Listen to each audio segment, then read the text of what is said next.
and welcome back to Mariners Baseball. As surprisingly, I have been able to make it to all 3 games of this Giants series, but if only the Mariners had won yesterday, I'd feel a lot better about it.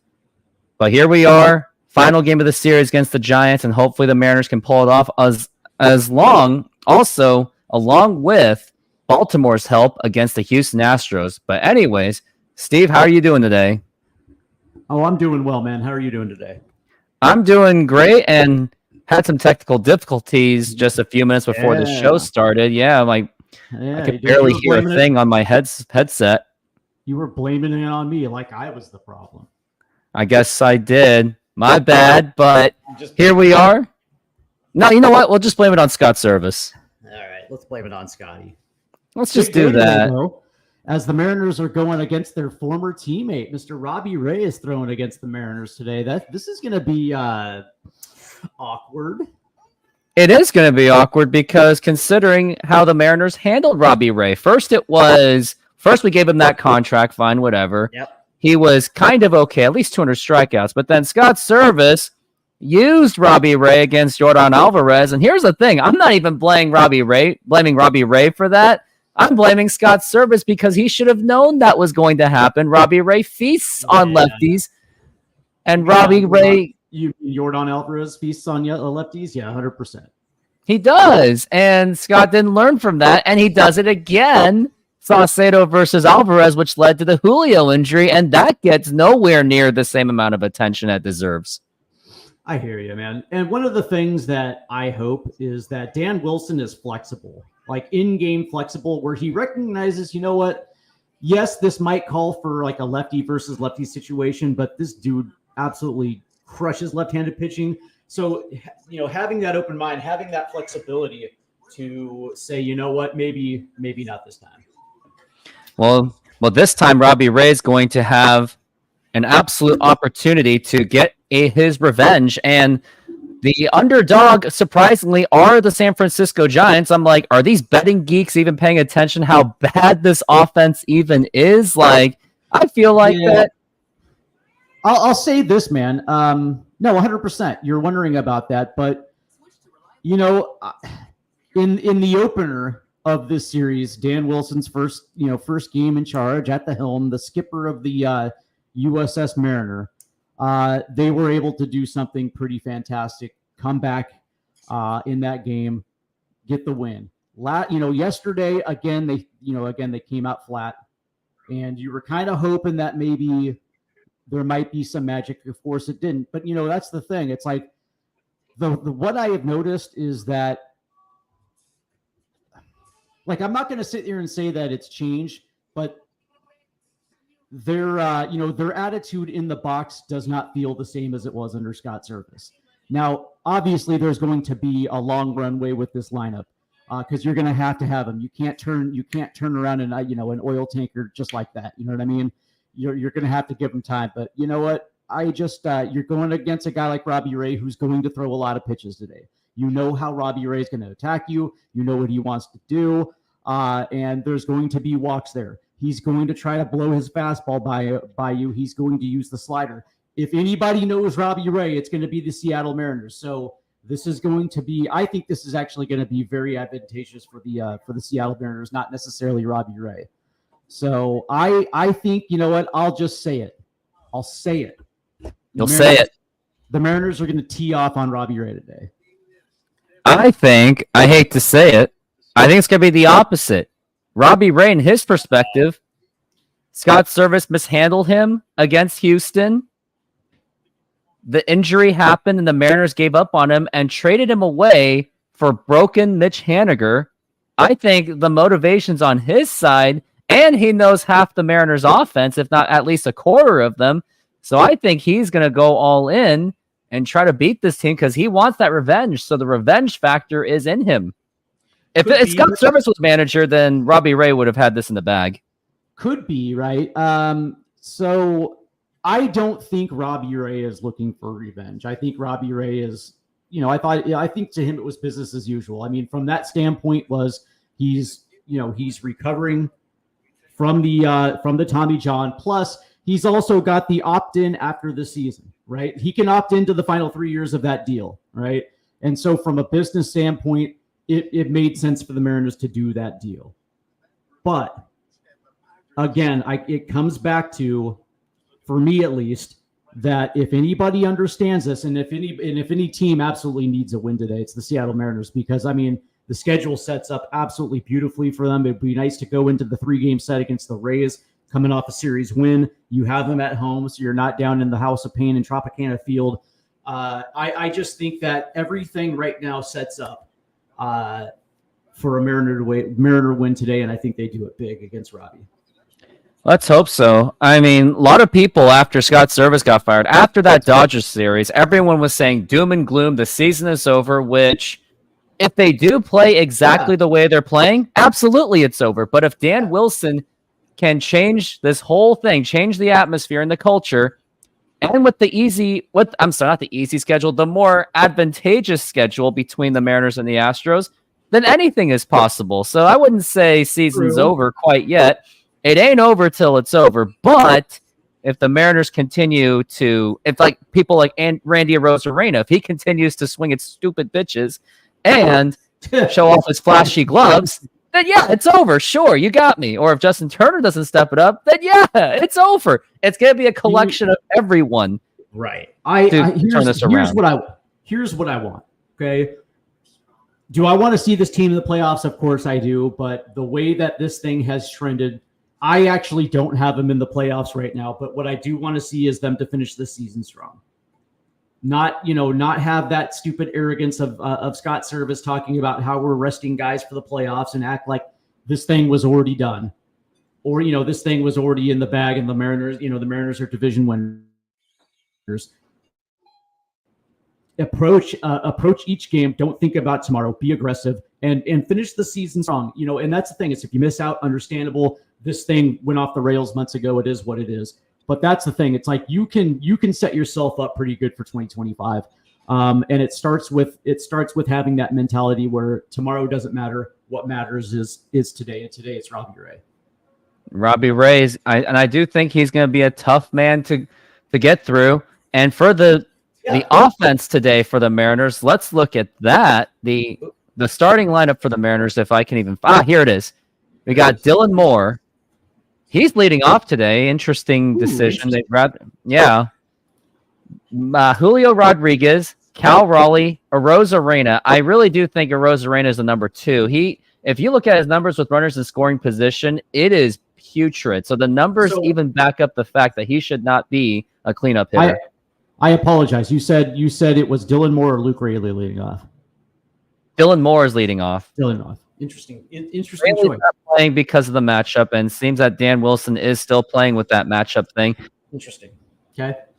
Then it's Justin Turner, Jorge Polanco, Mitch Haniger, Josh Rojas, and Leo Rivas. So interestingly, Rojas is still willing to run him as a lefty against Ray. Well, who's by the way is who's on Seattle's bench? Luke Raley.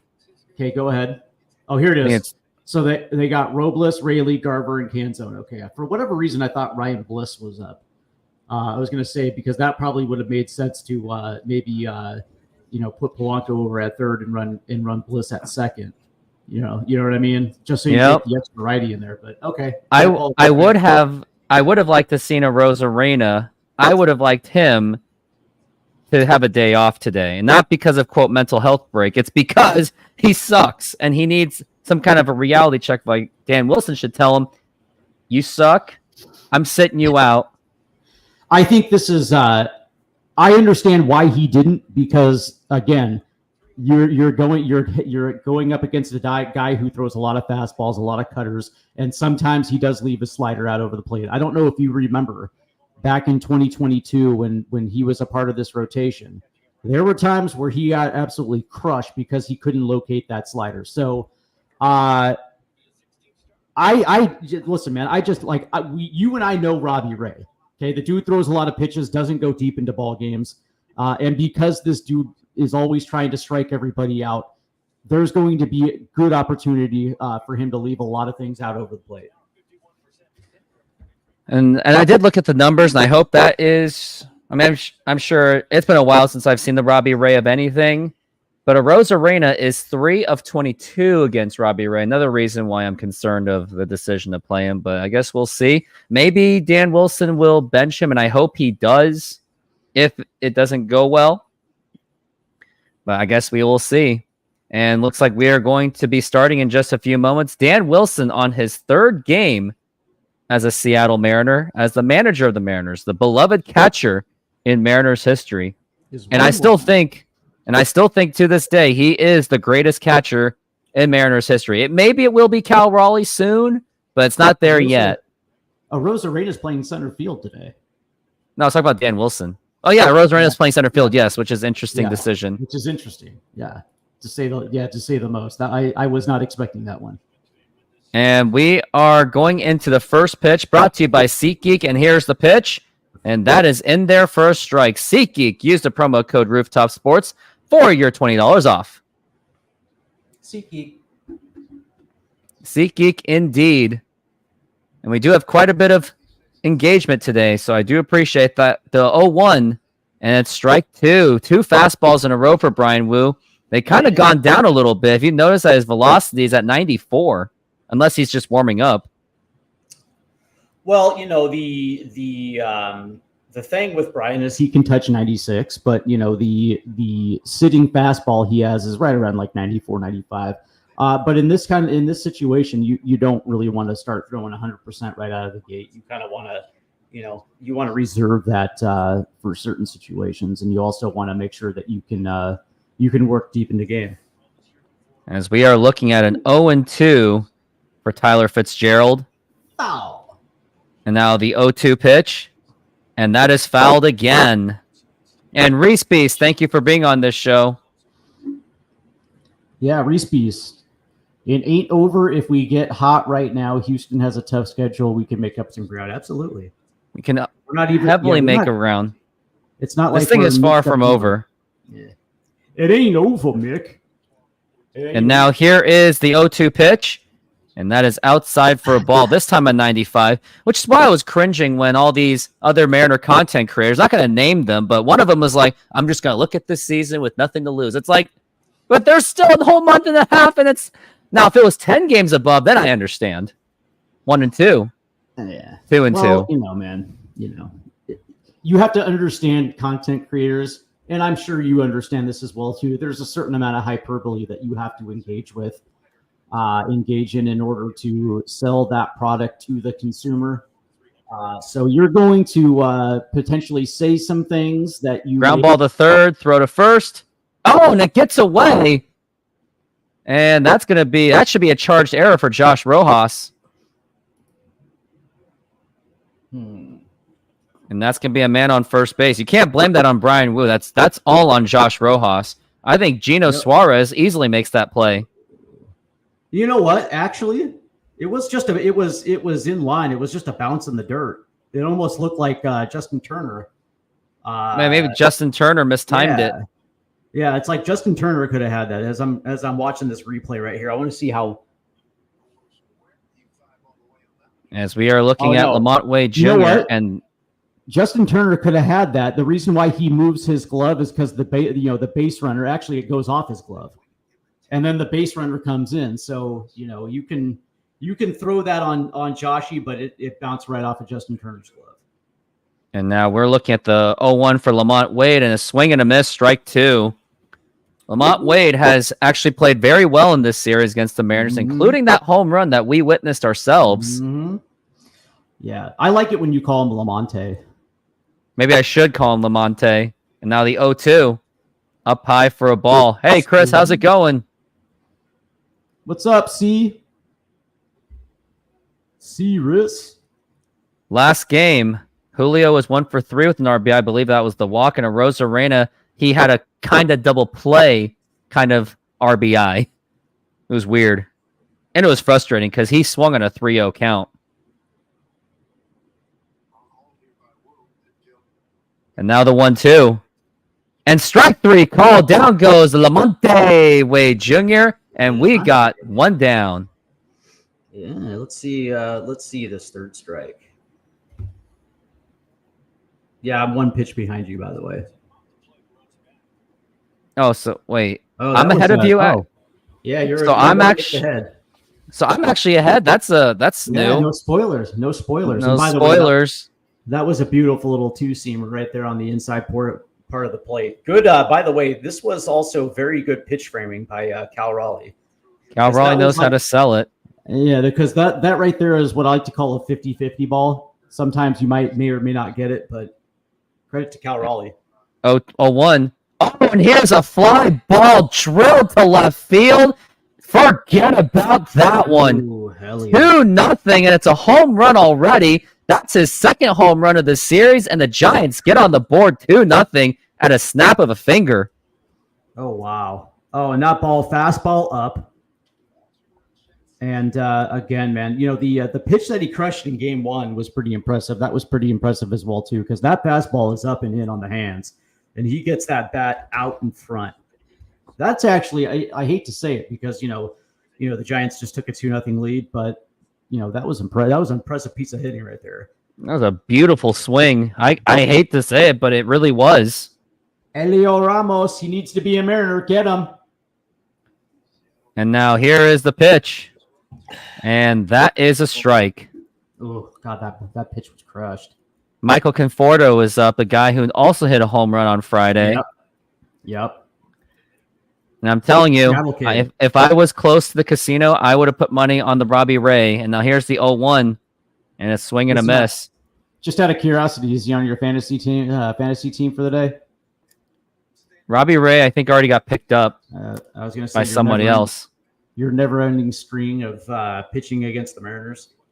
Yeah, which is carrying me to the playoffs. The 0-2, swing and a miss, strike 3, and down he goes.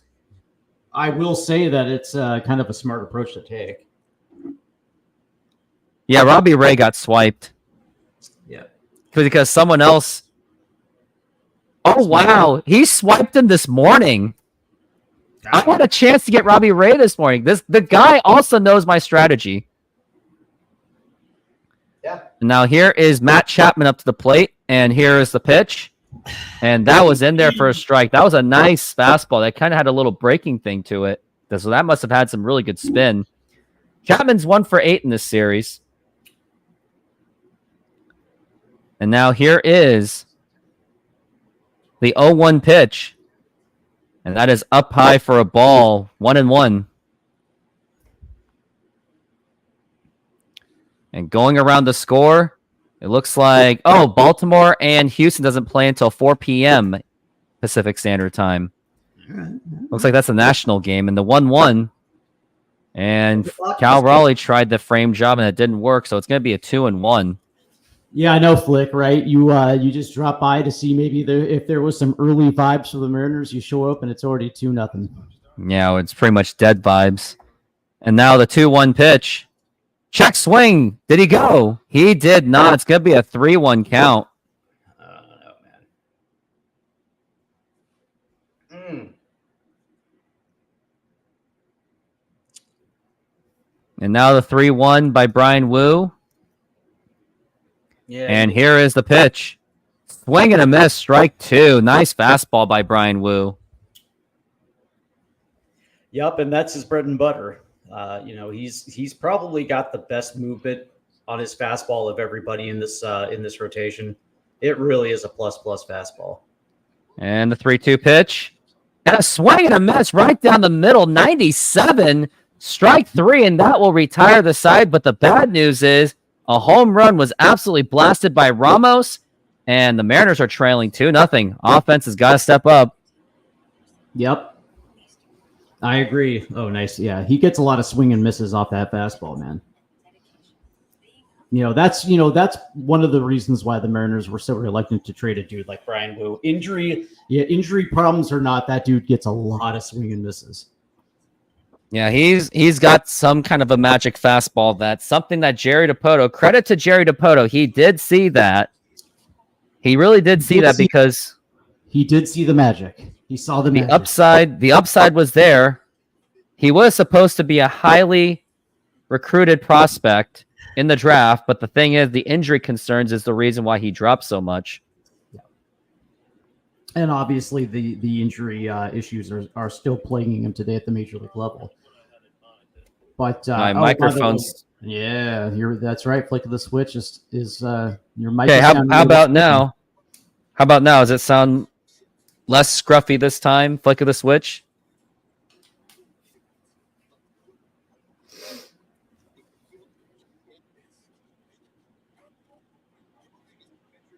As we wait for Flick to respond.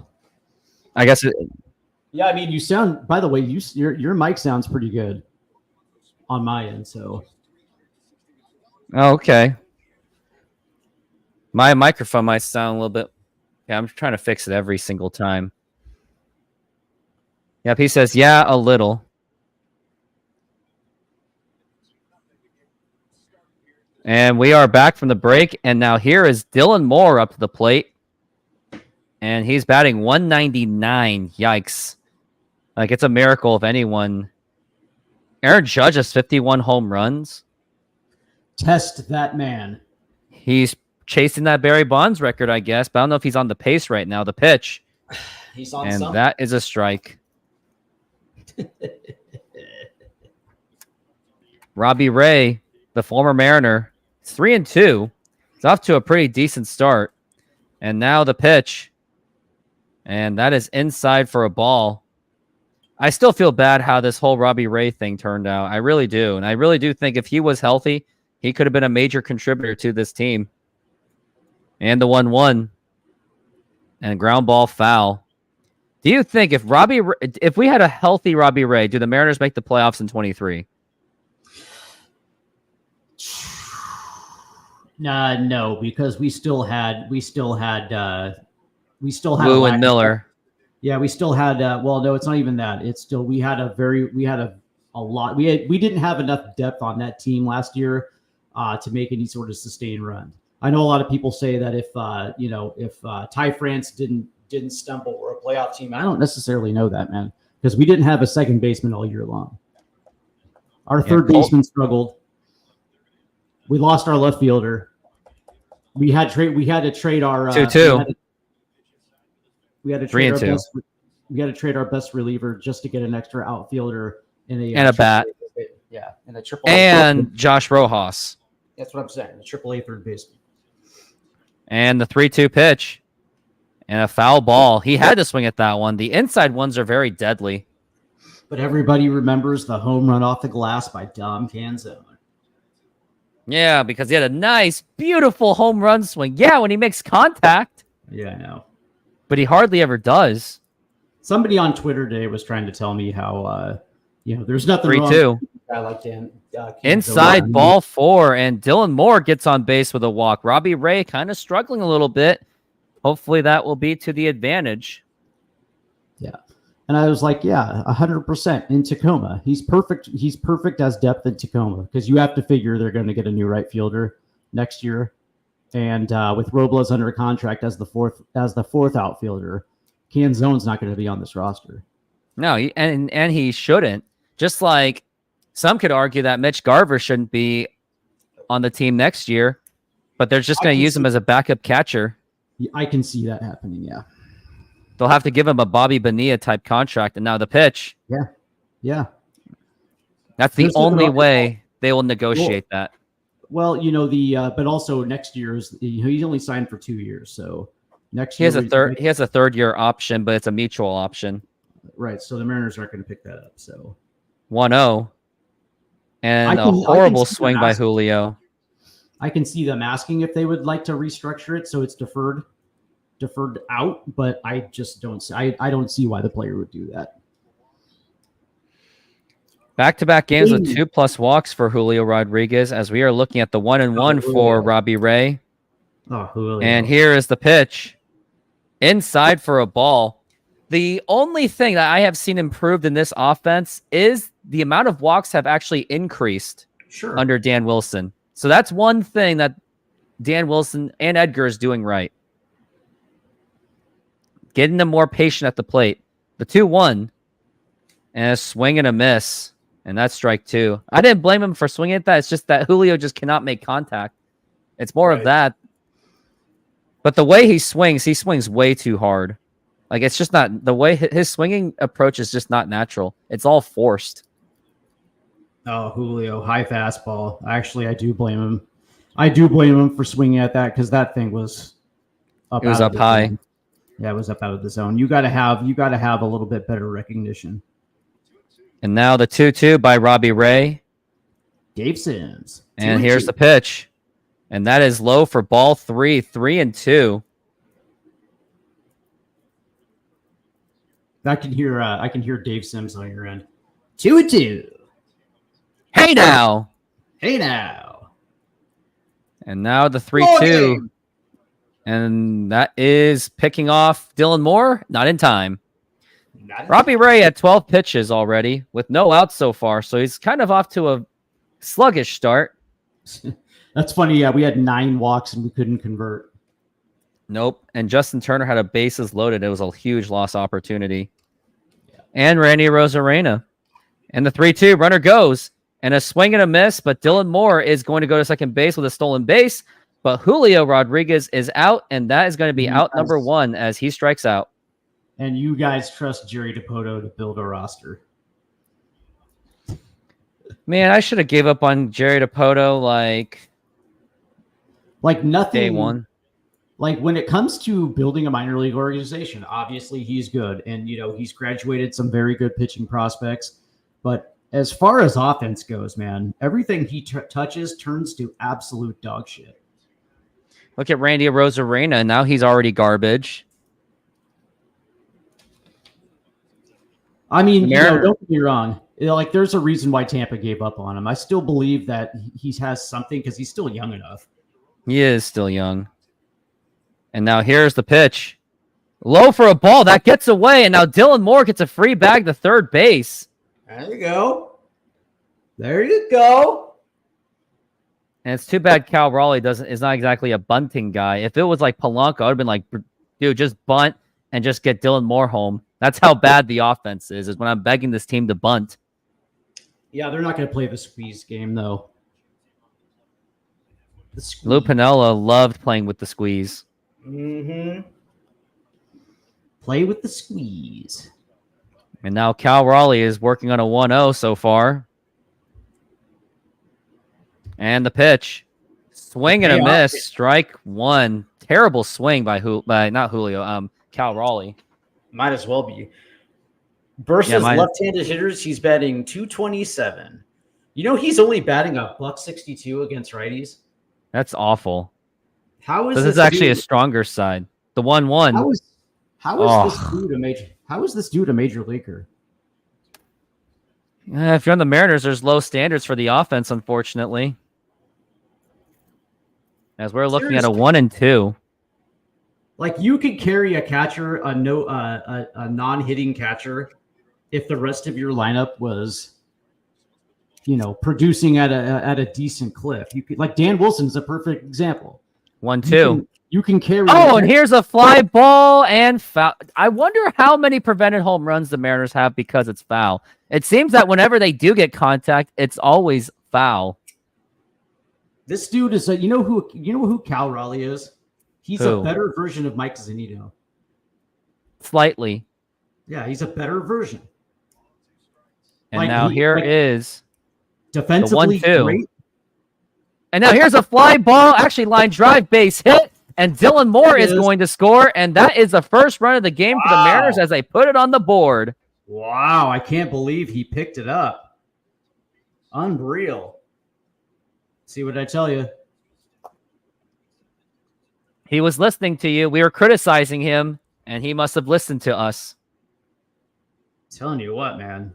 But that's real though, right? Like you can carry one of those catchers if the rest of your lineup is actually producing, and then whatever you get from him is gravy. But for a dude that's not even hitting 200. Oh, and that gets inside, and that hits a Rosarena as he's going to get on first base. And there's nothing to complain about, Randy Rosarena, because considering how bad you really are, just take it. There was a time where the bases were loaded, and I think the Mariners could have tied the game, and Mitch Haniger could have just stepped into it, and he really should have. He got hit, right? He got hit. Yeah, okay. I was going to say.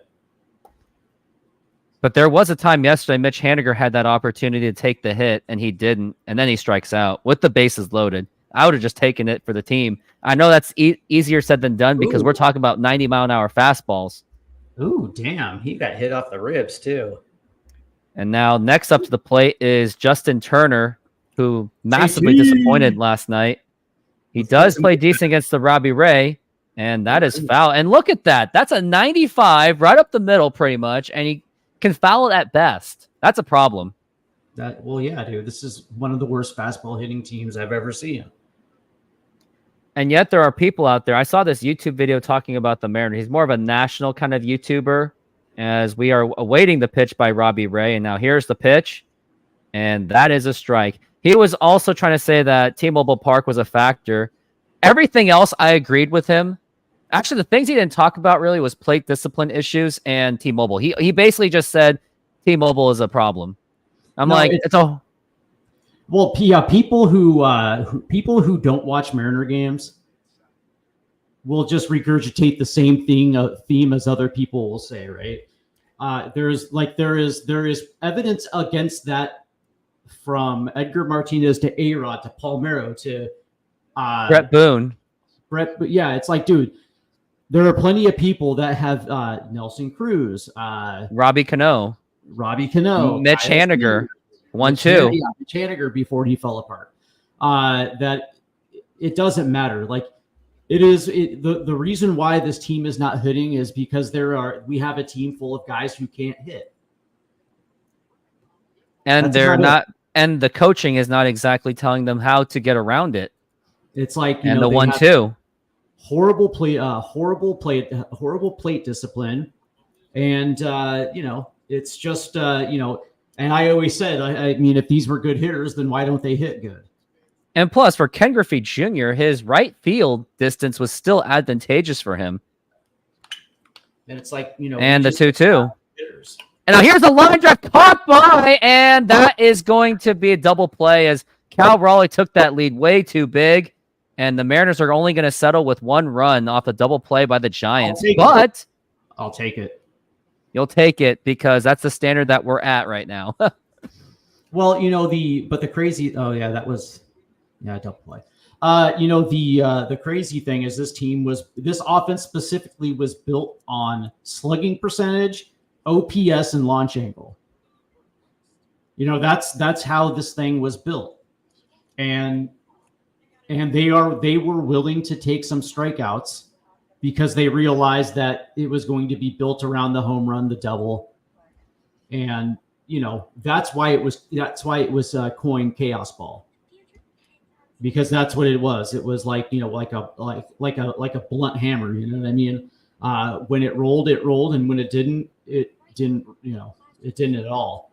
There was no in between. There was no small ball. There was no base to base baseball. There was no bunting. There was no sacrifice flies. There was nothing. Like, there was no small aspects of a half inning that could get yourself a run, so you can build yourself back for a big inning later. Take what the pitcher is willing to give you, and then let that add up. That is not this baseball team. And so for Dan Wilson and Edgar Martinez, it's about basically changing the mindset and getting them to do the little things. Which is what they're kind of trying to do right now under Dan Wilson. Yeah. Like they're being more patient at the plate. They've made decent contact. Like, who's willing to drop a bunt? Who's willing to drop that bunt and leave it for the next guy behind you, right? Like that, it's like that mentality of understanding there's a guy right behind you that's equally just as capable. Like, is Julio Rodriguez willing to say, I'll settle for a walk, or I'll settle for a single because I got Cal Raleigh hitting behind me who's equally like, or is Julio the guy that is, because I'm being paid, I have to lead this team? Like, that's the mistake. That's a mistake I made in my 2014 softball season when I was feasting hitting home runs, but the thing was, those home runs were off of guys that had no experience with softball, and they were playing too shallow on me. So of course it went over their heads. And then the championship game, this was actually a real team to play against. I got greedy because of my ego, and I popped out rather than let the guys behind me take care of it and let my speed do the work on the base running. The 1-0. Who was the blonde hottie that threw out the first pitch today? No, I don't know. I didn't pay attention. So here's Mike Yastrzemski. Mike Yastrzemski. His grandfather is the great Carl Yastrzemski. Oh, yeah. It's the Yaz's. And we got a 1-2. And Mike Yastrzemski has actually had a pretty decent career himself. So he's somewhat living up to the grandfather's name. He will never be his grandfather, but he doesn't have to be. His grandfather is the last Triple Crown winner, I believe. Yep. And by the way, his grandson was a triple shy of the cycle yesterday. Mike Yastrzemski is just a dude. He's just a solid player, man. Spent a lot of years in the minors. Yeah, 3 years ago had a 25 home run season. He's been right around that 15. He's a good hitter, man. This is the type of dude that I wish the Mariners would prioritize. Guys who literally just hit for contact and are not trying to hit home runs. You know what I mean? Just like 2021 Ty France. Yeah, like what's interesting is it's like, yeah, that's, Reese Beast just said it perfectly. Julio needs to work on being more of a hitter. 100%. All around. We can live with him without being a 20 home run hitter, but if he does everything else right, I'm okay with that. We don't need. If he's going to be just the ultimate pull side power guy, where he goes 2 for 4 with a single and a dinger. And now here's a ground ball right to the shortstop, and this is cutting it close. And nice play by the shortstop, and he gets him out. Leo Rivas with a nice play. Like, I'm okay with Julio being that, but don't try to be something else that you're not. And make sure that you absolutely feast on fastballs. Yeah. But that's the thing. It's like we have a lot of those guys in this lineup. Just extreme pull hitters that strike out far too much. And Jerry DiPoto did not even fix any of that. Nope. In the pitch. Like it's almost like you could just kept. That's what bugs me, man. It's like, how are you going to fire Scott Service, but it's okay to keep Jerry DiPoto around for another season? No, they should have.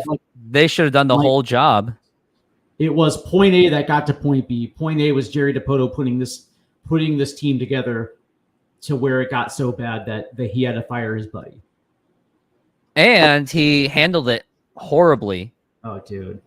Like Scott Service. Like, here's the thing. I don't even like him. I thought he was a horrible manager, deserved to get fired, but he did not deserve to get fired that way. I don't think he was a horrible manager. I just don't think he was. I think he's like, I'll give you a good example. He's a poor man's Buck Showalter. Buck Showalter is, I like Buck Showalter, but he is the type of coach that you hire when you have a young team and you're getting through a rebuild to instill confidence and make sure that the atmosphere is good. Like, that is what Buck Showalter was great at. It's what he did with the 90s Yankees. He eventually set them up for success for Joe Torre. 100%, right? That is Scott Service. Scott Service is the type of guy that you want to have around when you're rebuilding. But when there's expectations on the line and there's playoffs, there's playoff expectations, he is not the guy you want because that dude crumbles. That's the problem with Scott Service. He crumbled under pressure. Kevin Kirby says we should have got rid of Garver, but the problem is Garver has a big contract and Ty France had a more friendly contract. So that's what it was. Yeah, I mean, well, also they gave Mitch 2 years. And Ty was obviously still arbitration eligible. So, it wasn't hard to move off his $4 million. So it is what it is. I kind of wish we still had Ty, but it is what it is. I mean, what could have been? Maybe Ty France with Dan Wilson could have been a little bit different. It's better to have a first baseman on your roster than having a backup catcher. Than having no first baseman on your roster and you're trying to plug it with an outfielder and a DH. But what's going to be a nightmare to hear? Let's say the Mariners DFA Mitch Garver and they have to do the Bobby Bonilla contract, or they just have to eat his contract. Well, ownership may use that as an excuse, like, oh yeah, because of Mitch Garver's contract, we can't add anyone. That's what I'm scared of. but it's not like it's Robbie Cano's contract where they had to pay a piece of it for 5 years. You know what I mean? It's like he only has 2025 left on his contract. So it's only it's $12 million in contrast to the $24 million they were paying Cano. So it's not exactly like it's unbearable, but that's the problem that I have with it is the fact that you're giving a backup catcher $12 million. That's that's kind of a problem. That is a problem. But that's what I'm concerned about is they're going to use as a cop-out excuse to not get the likes of like a Juan Soto or a Pete Alonso. I don't know, man. Like I have a big sneaking suspicion that Jerry's on the hottest of hot seats, man. And now here is a half-ass bunt swing, horrible swing by Polanco. He's going to need a huge offseason if he wants to keep this job. So I think you're going to see him be aggressive in free agency. I think you're going to see him move some guys in trades, and I think it's right now we need a right fielder, a third baseman, a first baseman, and I would like to think that he's going to be ultra aggressive. I would love it. I would love it if they back the Brinks truck up for Juan Soto to play right field and Pete Alonso. Why not both? I'd be okay with just one of those guys. Do you know why? Nah. You know why? Because I don't want Pete Alonso because yes, that dude hits 30 home runs a year, but he's also another guy who's going to hit 215 in the Mariners uniform. At least with a guy like Juan Soto, he's at least a 260 hitter or better. So he actually does other things besides crush baseballs. It's a fair point. Yeah, I'd rather have the better hitter. I mean, Mitch Haniger, he's already suffering on an 0-2. Bad swings, by the way, by the Mariners. And now here's the pitch. Oh, and a swing and a miss, strike 3. You know where he's going to end up, though, right? Only Mitch Haniger? Places. No. Juan Soto. He's only going to end up in 2 places. Yankees. Back with the Yankees or? Back with the Yankees or Dodgers. That's right. Because you have to remember, Teoscar Hernandez is only on a 1-year deal. Man, they could get Juan Soto. They could easily get Juan Soto. And now here is Josh Rojas. And by the way, Aaron Judge is off the pace by only 4 home runs to Barry Bonds as of August 25th. So maybe Aaron Judge is chasing that record very quietly. No one's really seen him notice. Reese Beast, I would be surprised if Mitch Haniger was on this roster after the September call-ups. And they're also going to have to eat his contract. So we're talking about 2 Mitches that up to $24 to $30 million of eating contracts, or maybe doing a Bobby Bonilla. That's going to be a nightmare. But at this point, they're going to have to do it because it will at least provide flexibility if they do something like that. Yeah, but they're going to have. I would like to see a situation where they. I could see a situation where they DFA Mitch, and he's got an opt-in for next year, and if they DFA him, I think it becomes guaranteed for next year. So they're going to have to pay him. But I would like to see a situation where Robles or Rayleigh take the right field position, and then they call up Ty Locklear to play first base. And we're looking at a 2-2 for Josh Rojas. And now here's the pitch. Up high for a ball, 3-2. And for Robles, he's a day-to-day. His X-rays came out negative. And JP Crawford's in Tacoma rehabbing. Yep. JP will be back early September, so in a couple days. Robles is just day to day. He's got that little hip pointer. And now we're looking at the 3-2. And now here is the pitch, and that is popped up and fouled. Yeah, I mean, but I prefer to see them platoon right field with Rayleigh and Robles, and just call up Ty Locklear to play September. As Edgar Martinez is being shown on the camera. No, they're going to go out and 3-2 baseman next year. And ball 4, take your base as Josh Rojas draws a walk to the Robbie Ray. They can't afford to platoon a position like first base. They're going to have to go out there and actually fill it with somebody that's capable of playing every day. I wanted what's his bucket that signed for Milwaukee, used to be a Philly. What's his name?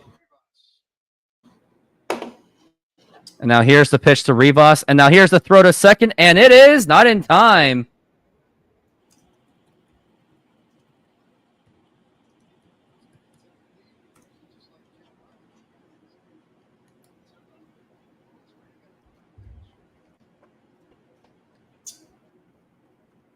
Yeah, Reese Hoskins. That's who I wanted. Well, I don't know if they're really going to get anybody. Yeah, I mean, that's the thing. It's like, you know, and again, Dipoto is going to be on the hot seat. I would actually think that Dipoto's will not be president of baseball operations within a year's time. By this time next year, that will not be a thing. Because there's a high risk that this happens again. Very much. As we are looking at the 0-2. Leo! And now here's the pitch. Up high for a ball, 1-2. Christian Walker. Yeah, maybe. Maybe. I like the idea of home dude from Cleveland. Josh Naylor. Don't know if it would be done, though. Yeah, that's now here's the pitch. You know, he decided to gamble with third base this year, and it didn't work out because Urias didn't work out. Rojas is certainly not working out. So they had, that's the thing is they have two corner infield positions they need to replace with high level everyday starters, and you have a right field. I mean, that's the good news is that you traded for a Rosarina, so you got left field figured out. So at least all you have to do is fill right field, and and if they wanted to platoon it with Rayleigh and Robles, they could, but you can't like for positions like first base and third base where you kind of need power, but you also need a mix of on base and power. You can't afford to platoon anymore. Really can't. Nope. And even though Gino isn't having the greatest of years, I still would have liked to have Gino in this lineup. Oh yeah, just the numbers that he has right now, it would be extremely useful. That was the one. Yeah. The two trades I was against, like Teoscar, I wasn't gonna lose sleep over as much, but right. Suarez and Kelnick were the ones I lost sleep over. Right. Reese B says Alex Bregman and Reese Hawkins first and third base. I would love that. You're gonna have to trade for Reese because he's under contract with Milwaukee. But yeah, Alex Bregman would be awesome. Yeah, Alex Bregman, if that even happens, kind of thing. Right now, every position is up for improvement. I don't care that JP's the longtime shortstop. Like if there's somebody out there that's better, then I'm willing to upgrade that position and just have JP move to second. And we got Kurt Casale, the former Mariner, up, and here's the pitch, and Kurt that Casale. is a strike.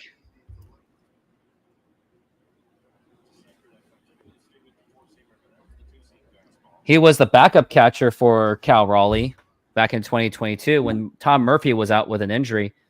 But the ironic thing was the pitch. The very ironic thing about the injury of Tom Murphy was it did give playing time for Cal Raleigh. So there was irony in the whole thing. Yeah, Reese Beast, that would be a shrewd move, man. Trading JP Crawford and giving the job to Cole Young, that would be shrewd, but I would like it.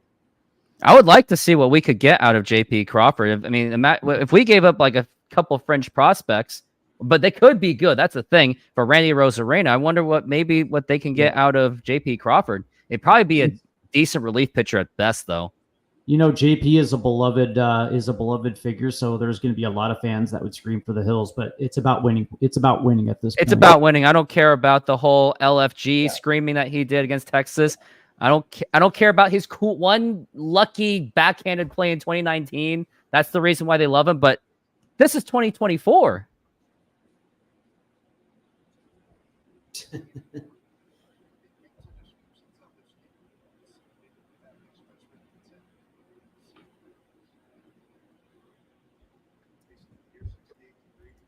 Now here is Tyler Fitzgerald leading off. And here is the pitch. And that is low for a ball.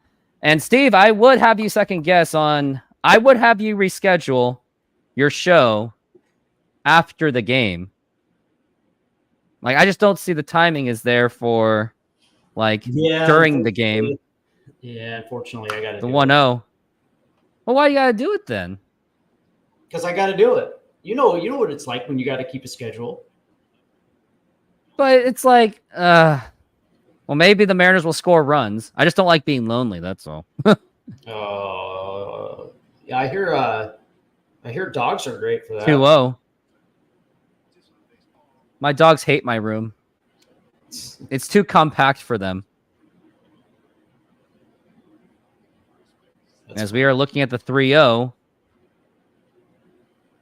And Brian Wu is awaiting, and now here is the pitch. And that is a strike.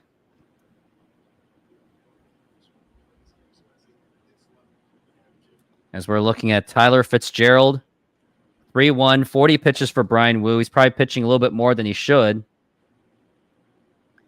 And now here's the pitch. Swing and a miss, strike 2. Mr. Sticky, is it just me or the Mariners seem more aggressive under the Bates on the Bates pass under manager Dan Wilson? You know, there's truth to that. They've been much more patient at the plate. Joe is going to have to get his Afghan out. What? The pitch and foul ball. What are you talking about? What Afghan? Yeah, what are you saying, Flick Man? Yeah, man. What are you saying, man? And Tyler Fitzgerald is awaiting on a 3-2. Now here's the pitch. And here's a ground ball, right? And that may be cutting it close. A throw to first. And that is in time. Good play by Polanco. That was a nice backhanded play. But in your opinion, who's the best second baseman you think in Mariners history? I think I had a debate with I'm saying Brett Boone is my favorite. Well, there was 3 in my mind: Brett Boone, Robbie Cano, and Harold Reynolds. Harold could swipe himself. He got thrown out a lot, but he's got thrown out a lot. The bag, but yeah, Brett Boone. Great defense. Even without 2001 Brett Boone, I think he's still the best. I think he was a better hitter in the 3 years of what we consider Brett Boone's peak, 2001 through 2003. Those 3 years were better than any 1 year of Robinson Cano. Even 2016 when he almost blasted 40 home runs. Listen, man, he had one very good year for the Mariners. One very up. It was everything else was rather mid. But popped up, and that is going to be played by Dylan Moore. He says that's not Dylan Moore, Leo Rivas. Yeah. He makes the catch. He's been good on the defensive end today. Yeah, so Brett Boone's 2001 was better than Robbie Cano's 2016. Far better, far and away better. Far, far, far away and a better. Yep. But that's the thing. It's like not a lot of fans remember Harold. Harold was that cool little spark plug, man. Could drop a bunt. And when he got on, that dude wreaked havocs on the base paths. But that's the thing. He got thrown out quite a bit though. It's too bad that he was unfortunate. He's remembered for being on ESPN because he was part of Baseball Tonight and being thrown out by Bo Jackson. I'll say this though, and by the way, Reese Beast, 2018 could have been good if he didn't do drugs. Here's a news flash. He was on drugs in 2016 too. He just didn't. Oh yeah, no, I said the whole 40 home run thing, that was too good to be true because 33 home runs was his best in Yankee Stadium, in a fringe Yankee Stadium, Hitters Park Yankee Stadium. and he blasts nearly 40 off of T-Mobile. Way too suspicious. That was like a gimme. That was like obvious. Flick of the switch. Am I going to be here for No Commercial Tuesday? I don't know yet. And Kevin Kirby, do you think if the Mariners fire Dipoto, he'll get another GM job? Where it's 100%. 100%. He'll get another job. Hopefully it's to an American League team. Hopefully it's Watch him end up with the Texas Rangers. Chris Young has that job hands down. No one's firing Chris Young. And which, by the way, I remember after the 2014 season when he had a pretty good year, I was disappointed when the Mariners didn't bring him back for 2015, and that really hampered that starting depth that they had in 2014. Yeah. Yeah. Okay, how about this? I was not happy when they got rid of Michael Saunders. Michael Saunders. Colonel Saunders. I actually liked him. Colonel Saunders. Colonel. Yeah, no, I like Michael Saunders too. Too bad he couldn't hit. Same with Justin Smoke. Justin Smoak. Yeah, the Rangers definitely fleeced us on that trade. All we gave away we gave away Cliff Lee. That's right. We traded Cliff Lee for 3 guys who were Blake Bevan, Justin Smoke, and nobody. And Josh and the 1-1.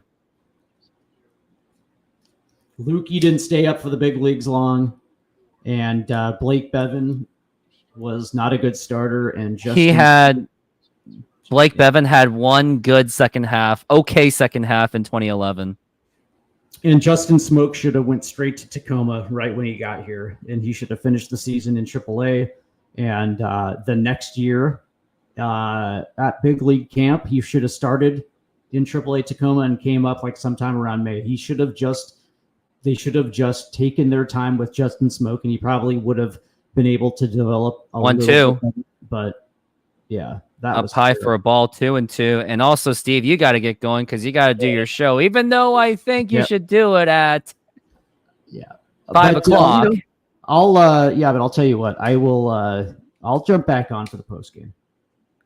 And well, there may not even be a post game for me because right after this game's over, I'm zipping to work.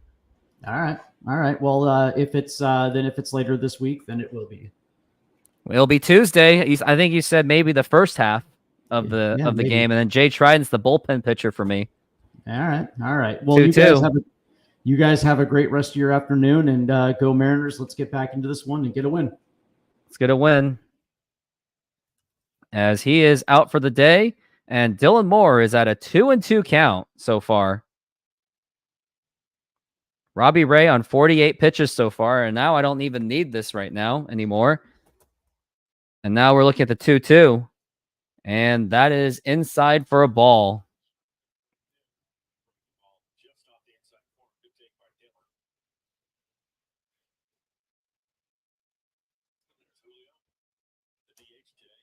Julio, the DH 3-2.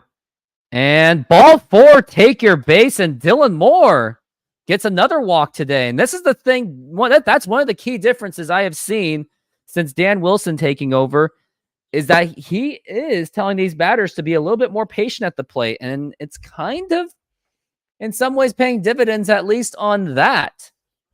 So hopefully he can continue. Hopefully the team can at least give opportunities for a score. And now here is Julio Rodriguez up to the plate.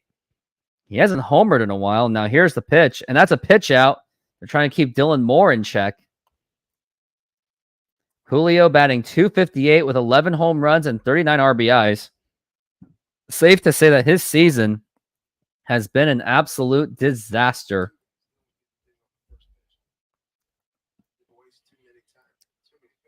And now we're looking at the 1-0. Now here's runner goes. And now the throw to second base. And it is not in time. Another stolen base for Dylan Moore. And now that's a 2-0 count. And this team is playing much more aggressively. And yeah, someone was right that they are really just swiping it on the base paths. Dylan Moore kind of barely made it.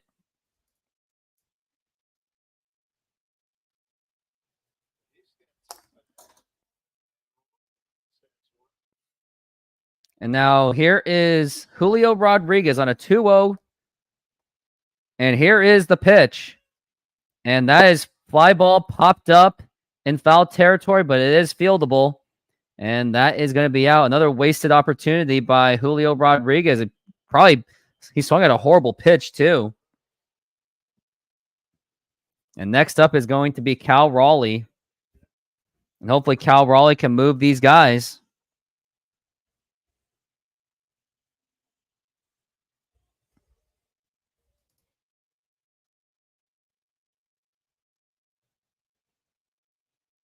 And now we're looking at the pitch for Cal Raleigh. And now here is the pitch. And that is a strike.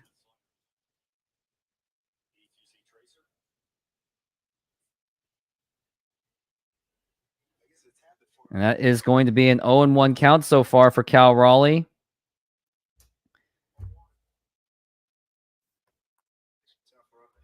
And now the pitch. And that is low for a ball. Yeah, flick of the switch. You are correct. We got to do something with Julio Rodriguez. I think they just need someone to coach him properly. Maybe they shouldn't have given that contract early, but I was okay getting over with. And now the 1-1 up high for a ball, 2-2 or 2-1. Season with runners in scoring position. He's a 241 batter. 23 multi-RBI games this season. Mariners go 19-4 when Cal Raleigh does so. So Mariners are really going to need that offense from him. And now the 2-1 runner goes. And now the throw the third. Not in time. And Dylan Moore has 3 stolen bases today. He has been absolutely aggressive on the Bates path.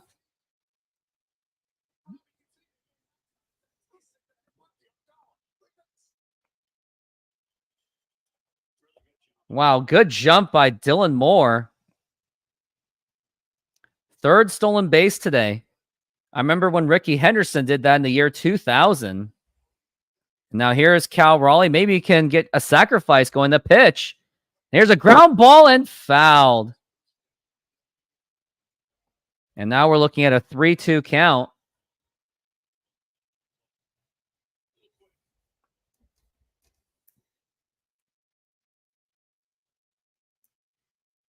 Oh, Dylan Moore barely dodged that one. And now we're looking at the 3-2 for Cal Raleigh in the pitch. And a swing and a miss, strike 3. And that is going to be 2 down. Maybe if he didn't swing at that, there'll be a runner on first base. And now it's Randy Arozarena up to the plate. And I'm really cringing at this one.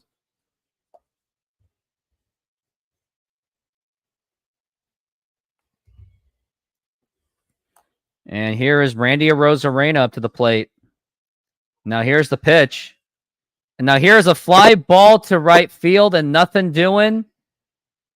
And all of that for nothing, where Dylan Moore, he stole 2 bases for absolutely nothing. A wasted one by Cal Raleigh and Randy Arozarena. And here's the thing, like, I'm all for, you know what? I have to suck it up.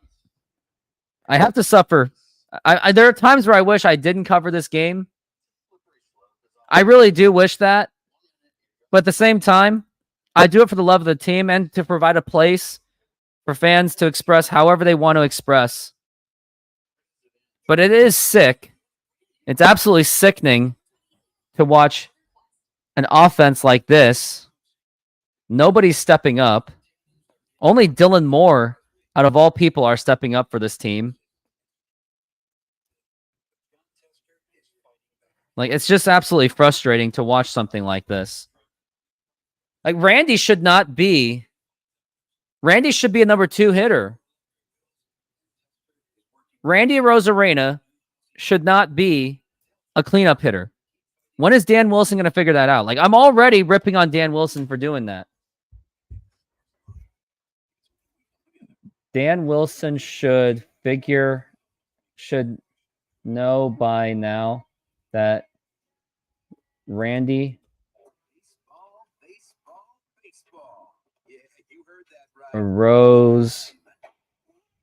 Arozarena should not be a 4 hitter.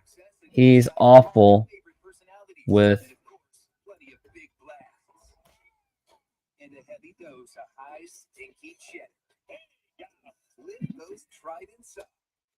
Mariners baseball lives on Root Sports. Like, I'm already going to rip on Dan Wilson for this. Like, I'm not going to apologize for this. I really do think that Dan Wilson, he really should be criticized for allowing a Randy Arozarena should be number 4 guy. Arozarena is not a guy that drives in runs. And now the pitch to Ramos. And now here's a ground ball. Probably going to be cutting it close. The throw to first. Nope. And that's going to get away. Good job by Cal Raleigh backing up, being very active.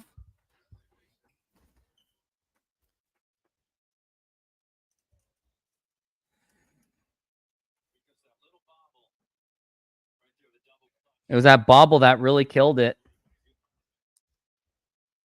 And Justin Turner's been having a difficult time even catching anything.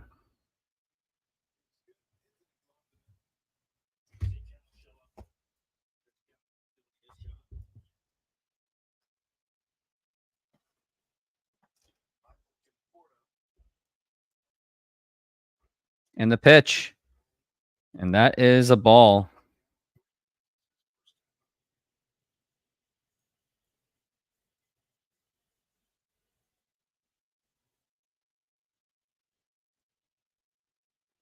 And the pitch.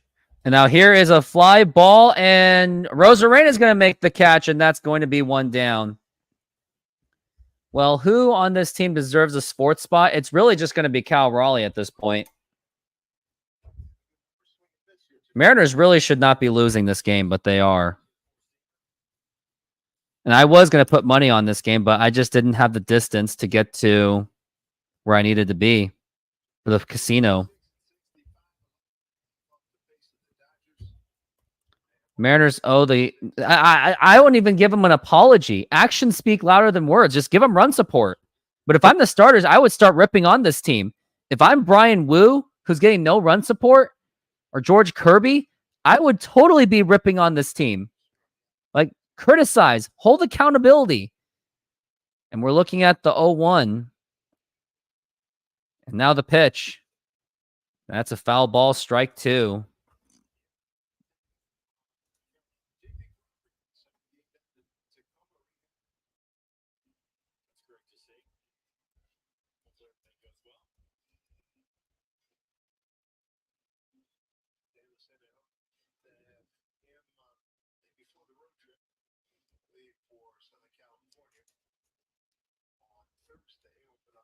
Yep, Cal Raleigh is a team leader, but he needs to be... He didn't really show it when Dylan Moore was literally at third base waiting to go home. It's almost like Dylan Moore should have just stole home in the 0-2. And that is a foul ball. It's almost like, why do I even do this to myself? Following a very hopeless team. Why do I even do this to myself? I don't know why I keep doing this to myself. Because I'm delusional. And the 0-2. Now here's a ground ball. Should be a double play ball. Throw to first. In time double play. And that is going to be it. And we are going into the bottom of the 4th inning. Giants are still trailing. SeatGeek is a mobile ticketing app for sporting events, concerts, and other events. They make the buying experience easier by the app ranking each ticket from 0 to 10 to see if you are getting a good deal, and you can see exactly where you are sitting. I regularly use that app, and I have had nothing but a fantastic experience with SeatGeek. Use my promo code ROOFTOPSPORTS to get $20 off of your first purchase. Link to the code, app, and website will be in the description, so take advantage, and thank you.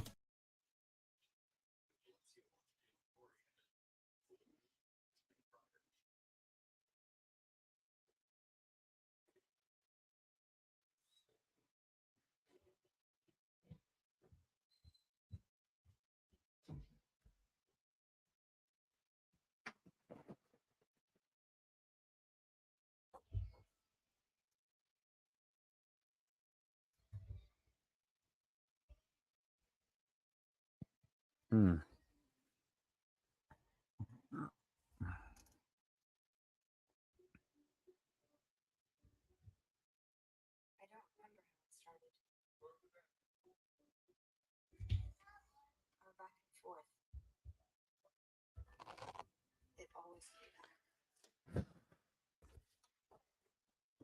Really long commercials. Who do you think is the worst GM, Dipoto or Jack Z? I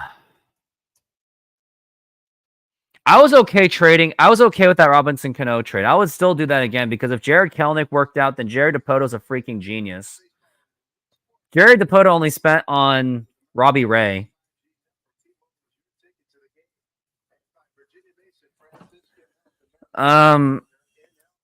Jack Z, I would still take Jerry over Jack Z. Jack Z was just terrible with his farm system development.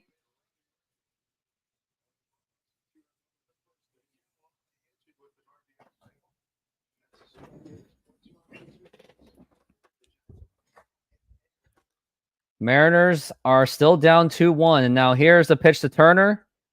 And that is a strike.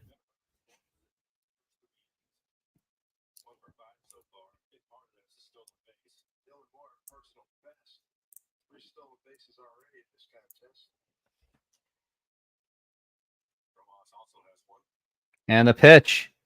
And that is a foul ball.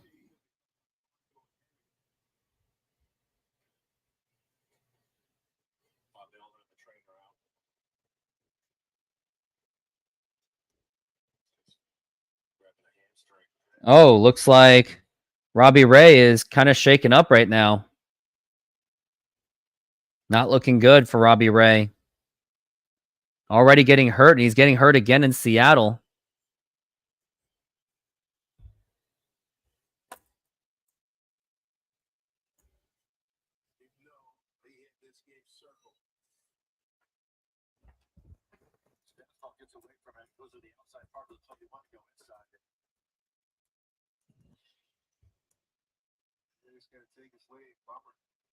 Now the pitch. Oh, no, there's no pitch. Looks like Robbie Ray is getting out.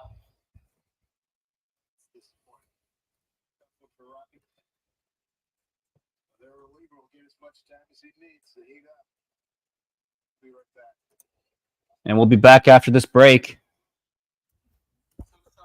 Second time Robbie Ray's been injured again.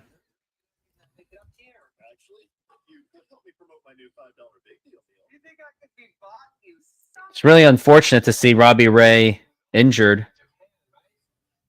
You might know me from my other job, but I'm a business owner too. Here at One, we chose the Capital One Venture X business card.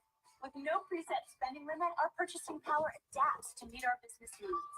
Love it. And unlimited double miles means we earn more too. Sweet, right? And when we travel, we get access to over 1,300 airport lounges. Get used to this. The Capital One Venture X. And Yordan Alvarez is not going to be playing for the Astros, so there is an opportunity for the Mariners to pick up a game on the Astros.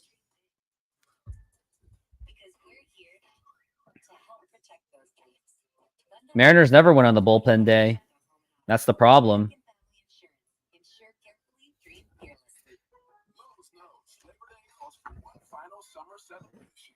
That's why we got the Labor Day deals you need to end one season and start the next. Get great deals in store or online today. Past Deadpool to shop my 100% all-white meat spicy chicken strips. Not really what I had in mind, Deadpool. Starting at And also, just wanted to point out that this is actually my 50th game streaming for this season. I have streamed 50 games. So I guess congratulations to myself.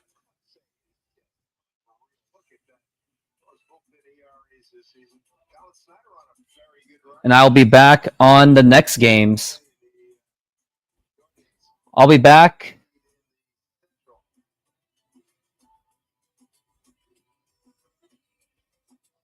Looks like we got the big lanky guy.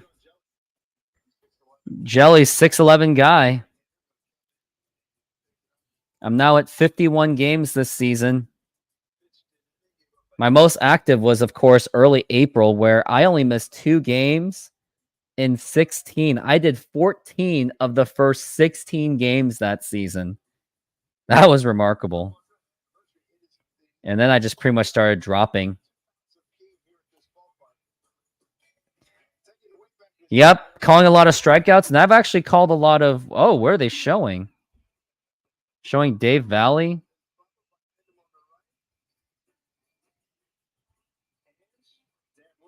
Angie Arlotti. That's when she was Angie Arlotti. I remember that.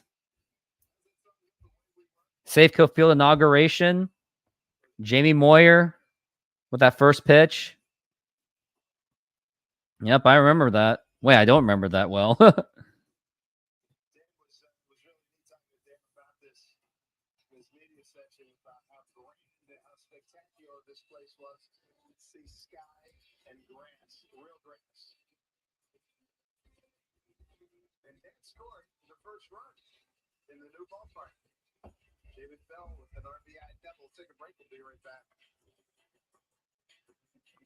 Still on commercial break.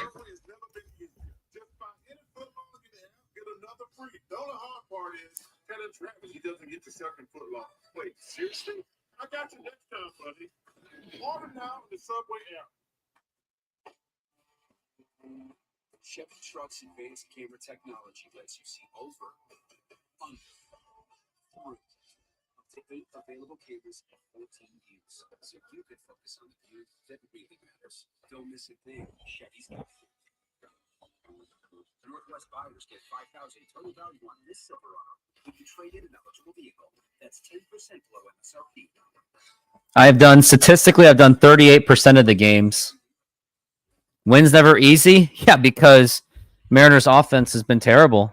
And I was defending this offense last year and blaming everything on the bullpen for their late game meltdowns.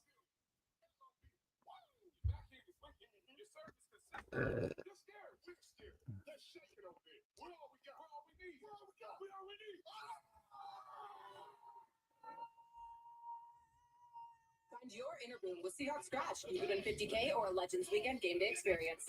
Hash browns are the French fries of breakfast. Talk about McDonald's. Has anyone worked at McDonald's before? Anyone in the chat?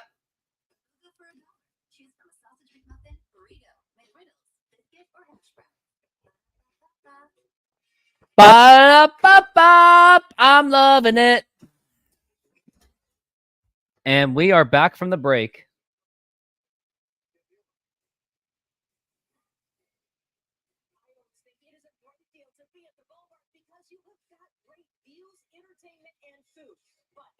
Even sweeter with Mariners value game nights coming up against the Tampa Bay Rays.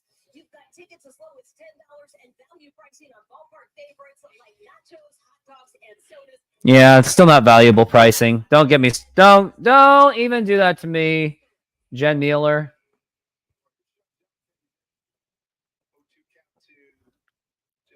Justin Turner's on an 0-2 count right now. And here is the pitch. Now here's a ground ball, and that is going to get through for a base hit. And the Mariners finally get someone on the board. And here we go. It's going to be the second hit of the day. Cal Raleigh singled last time, and now we've got Justin Turner. Rooftop and Flick. How's it going, Mr. William? One of my biggest commenters of the channel. And he's also a member of this channel, too. So if you'd like to join the membership, $5 a month. And William, give me your feedback on the membership. Do you like it so far? Do you like the exclusive content that you're getting and access to the emojis? And now here's Polanco. And that is a ball.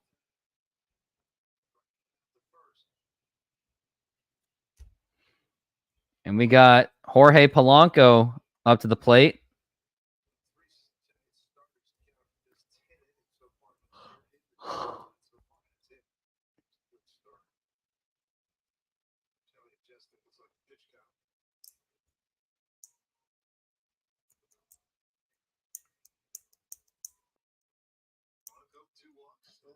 And we're looking at the 1-0 for Jorge Polanco and the pitch.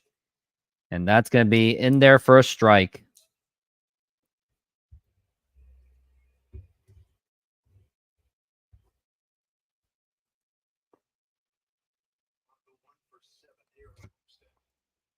Polanco is looking at a 1-1. And now the pitch. And that is inside for a ball.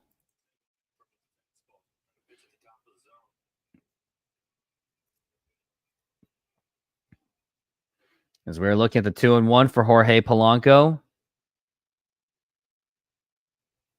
And now here's the pitch. And now here's a ground ball. Could be double play ball. Throw to second. And that is still out, but I thought he bobbled the ball at second base.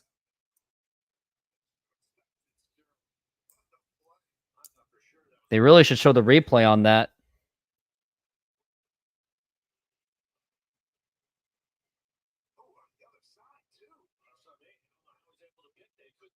Yep, he still got it.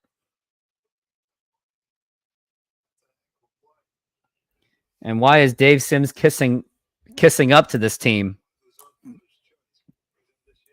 And now Mitch Haniger's up to the plate. Probably nothing going to be doing. And that is going to be a strike. So we're looking at a 1-0, 0-1 count for Mitch.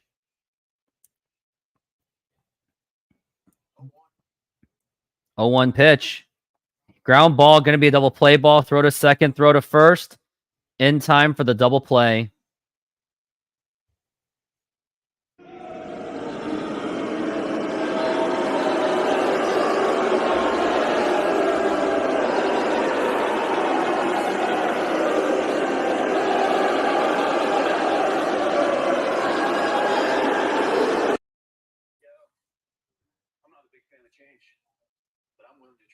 SoFi is an online bank and a personal financing company offering financial diverse products. They hold the naming rights to the home of the Los Angeles Rams and the Los Angeles Chargers, named SoFi Stadium. They offer amazing checking and savings accounts where you can get up to 4.6% on savings accounts. There are no monthly fees to maintain the accounts, and they have over 55,000 no-fee ATMs around the United States. You even have access to a budgeting program, stock trading, and insurance programs. Join SoFi and get $25 for joining and or $25 for opening a stock trading account. Links are available in the description. And thank you. And lastly, I am not a financial advisor, so either find a professional financial advisor or go with your own gut. Yeah, go with your own gut, man. And we are going into the top of the fifth inning, and what a disappointing run that was. Just watching this offense is just absolutely just painful to watch.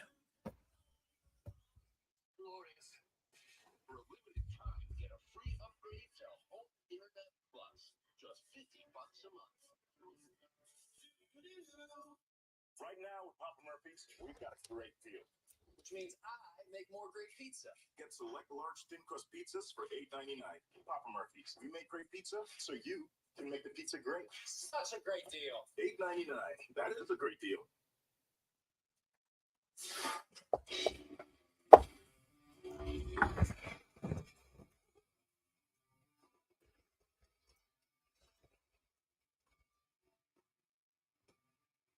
Take a couple of cups of coffee and that music will get you waking up. Now here's the pitch, and that is a foul ball. For the Giants, Mike Jastrzemski, Tyro Estrada, and Brent McCray here in the sixth. Now the pitch, and that is a foul ball.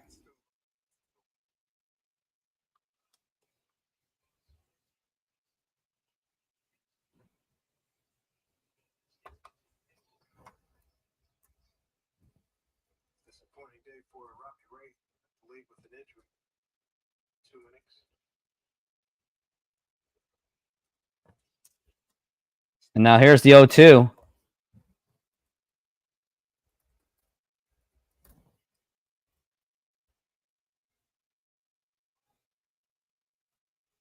Ryan Blue, throwing a nice ball game. And now here's Mike Jastrzemski in the pitch. Swing and a miss. Strike 3. And down he goes.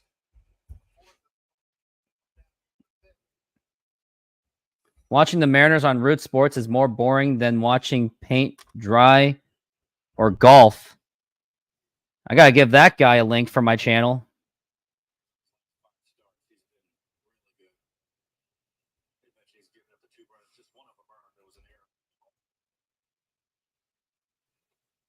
Now the pitch. And that is in there for a strike.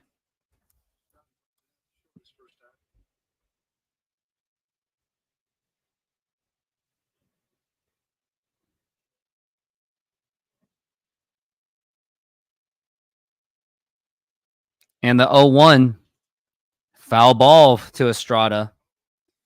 You can just tell that I'm just completely lifeless. It's gonna be a lot of fun knowing that you're gonna go out there and just let it eat. I mean, here's another eater. Yeah, we'll give up the talking about that for one time.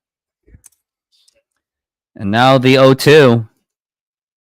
Check swing, did he go? He did go. That's going to be another strike 3. And that's going to be 2 outs. Brian Wu now does have, how many strikeouts does he have? He has 5 strikeouts.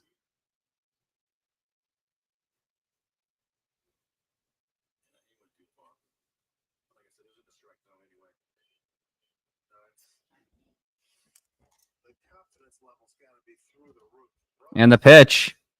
And that is low for a ball for Grant McCray.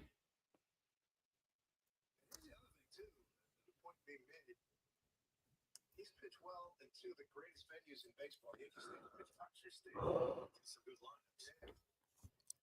Great lineups. And the pitch. There's more than one coach. Player said to me, "He's your 5?" Yeah. He's Pete Woodworth. I think he does a great job of such young pitchers making sure that when they get here to trust their stuff and get after it, get in the strike zone, don't be afraid. They certainly don't. Pitch.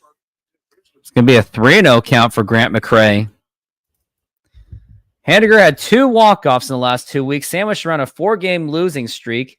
He doesn't do that. We have ourselves a 7-game losing streak. Yeah, it's true.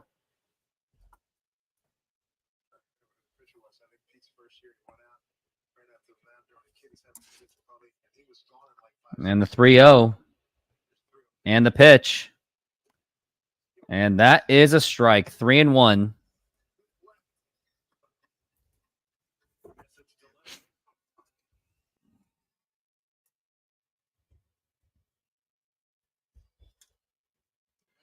So we are looking at a 3-1, and now the pitch.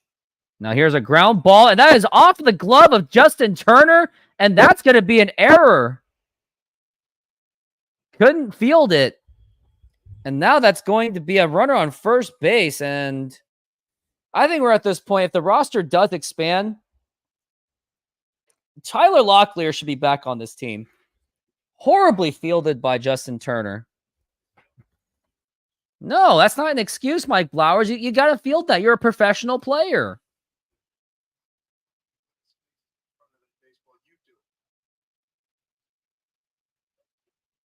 Wow, Dave Sims getting a little bit personal about it.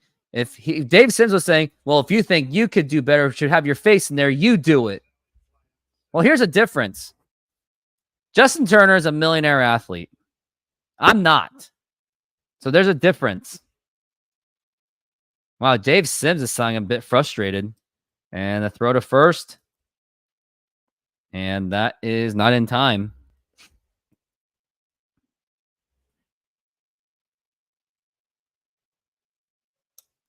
And we're looking at the 0-1. Now the pitch. Swing and a miss, strike 2.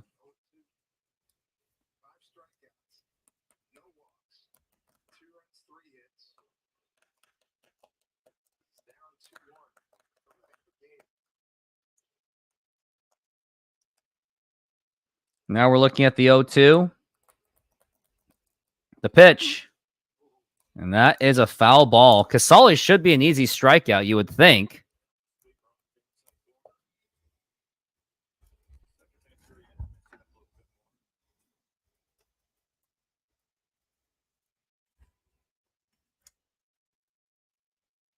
Now we're looking at the 0-2. Brian Wu checks the runner at first. And now the pitch. Now here's a fly ball to deep right center field. And he makes the catch. Luckily, there's no harm done. And we're going into the bottom of the 5th. It is 2-1. Painfully speaking. Are you looking to optimize your office, studio, or man cave?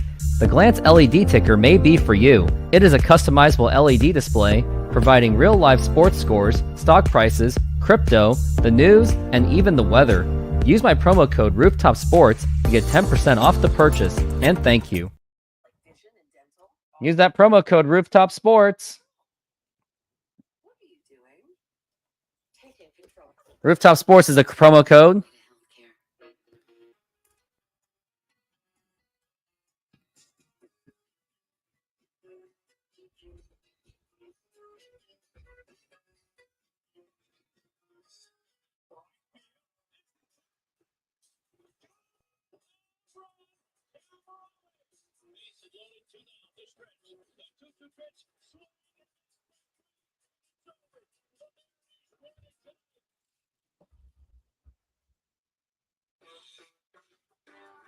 Some people want top of the chicken, slow roasted in the burrito with crisp, fresh purple cabbage.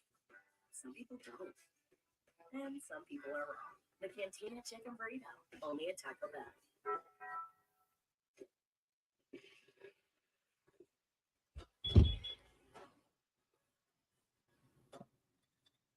Nothing scary about Energized Girl from Olympia. The #1 longest lasting double leader. And we are back from the break. Beautiful day today here at T-Mobile Park. The America's best-selling truck for 47 years. It's out here at T-Mobile Park. Folks having a really good time.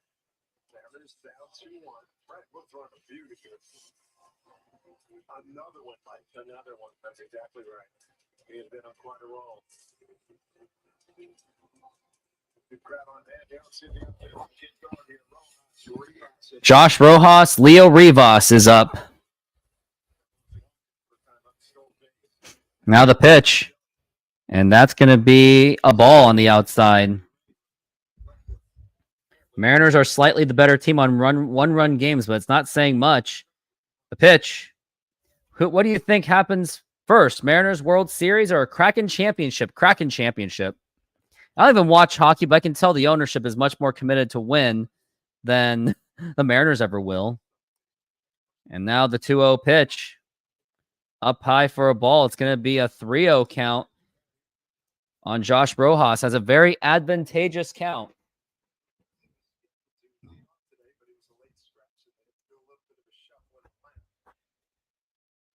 And that is a strike.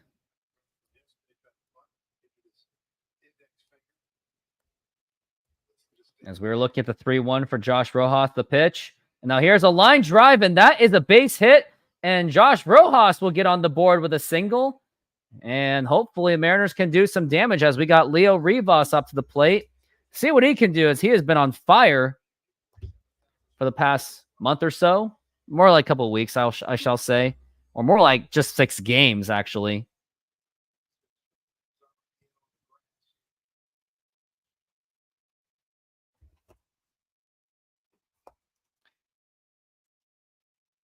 And now Leo Rivas is up to the plate and the pitch. And he bunts it. It's going to be a foul ball. Mariners are playing a little bit, trying to be more strategic this time. Dan Wilson being shown along with Edgar Martinez. Leo Rivas batting .281. And the throw to first. Not in time.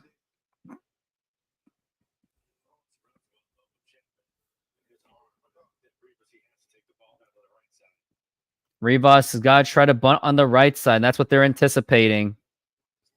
And now here's the pitch. And he gets the ball bet down. Beauty. Throw to first. And it's actually that was a pretty good sacrifice. Wish it was rolling out just a little bit. And we've got one out.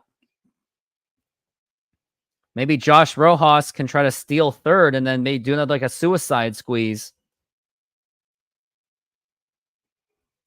It was actually a decent bunt. Something you don't see from Scott Service doing. Now here's Dylan Moore, who has walked twice in the pitch. And that was in there for a strike. That was his pitch to swing. And we're looking at the 0-1. And now the pitch. The pitch. Low for a ball, 1-1.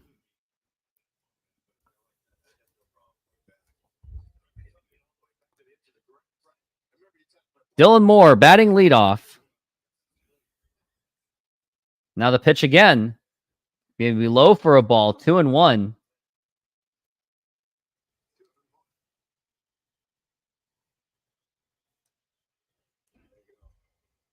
don't see anybody play that far back.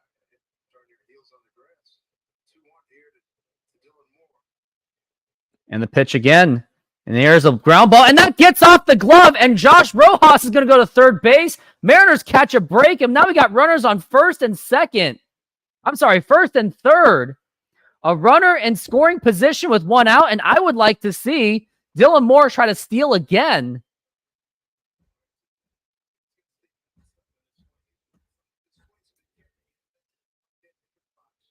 And I would say, I think Julio Rodriguez should think about just bunting. But definitely Dylan Moore should steal second base. Because even if they're...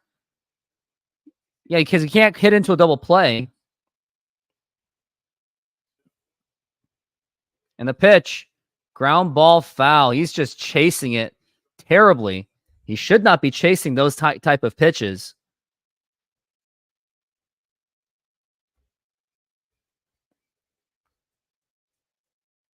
Now we're looking at the 0-1. Dylan Moore has 24 stolen bases this season. And Dylan Moore should be stealing again. And that is low. That was his chance. Dylan Moore, you got to steal. What are you doing? Because you know Julio doesn't really have a bat right now. That's what I'm saying. You got to steal. Dylan Moore should be stealing on this. Wow, his last home run was the 20th against July. And that's going to be a 1-2. And Dylan Moore is wasting his time just sitting there at first base doing nothing. He's going to have to swing if it's in the zone for sure. And the throw to first, not in time. I'm just curious why Dylan Moore is not stealing.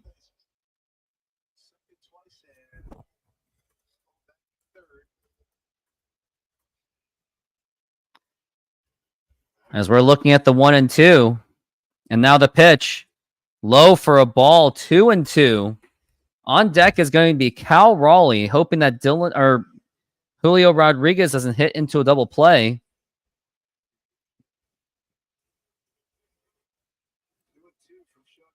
And the 2-2 pitch.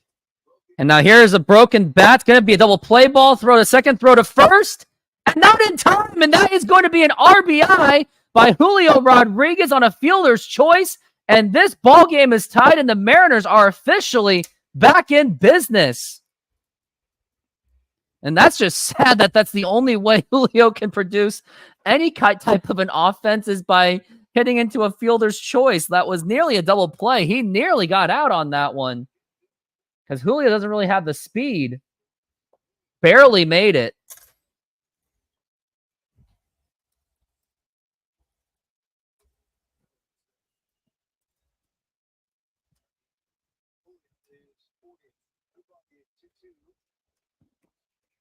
New ball game. It's 2-2 right now. Now here is Cal Raleigh, and that is a foul ball. Would like to see Julio try to steal second to give Cal Raleigh a chance. Edgar Martinez steals home in a double steal. It's his only stolen base of the season. Interesting. You never thought of the idea of Edgar Martinez stealing anything. It happened 34 years ago. The pitch. And that is up high for a ball, 1-1.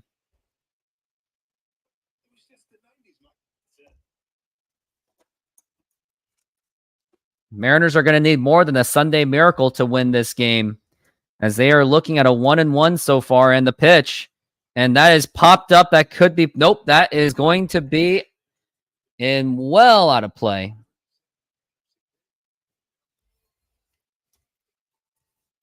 Still looking at a 2-2 for Cal Raleigh. Or 1-2, excuse me. He's got an RBI single, but he did strike out last time around with Dylan Moore at third base. Now the pitch. Fouled again. Probably shouldn't have swung at that one, as we are looking at still a 1-2 count. Mariners have got to find a way to squeeze into the playoffs because the parity is there. So the opportunity is open to win a World Series, or at least compete for one. As we are looking at the 1-2 and the pitch. Swing and a miss, strike 3. Why'd you even swing at that, Cal Raleigh, you idiot? We go to the top of the 6th inning. Mariners tie it up to make it 2-2. It's the Mariners and Rays. Tomorrow at 6 on Root Sports.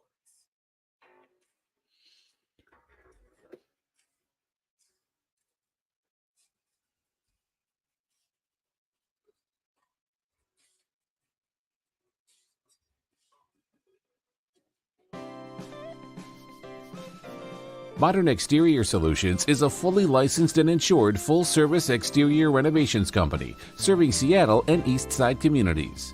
We know that a home is one of your most important possessions. That's why we're committed to providing high-quality, affordable home renovations for each customer's individual budget. We're diverse enough to meet the challenges of any project you put in front of us. Our workmanship minimizes the use of third-party services, and our team works together to meet all your deadlines. Anytime there's a challenge, we work with you to find a solution. We're proud to work with distributors of quality brand products with durable, ample protection from the elements for a variety of applications, including James Hardie siding and trim.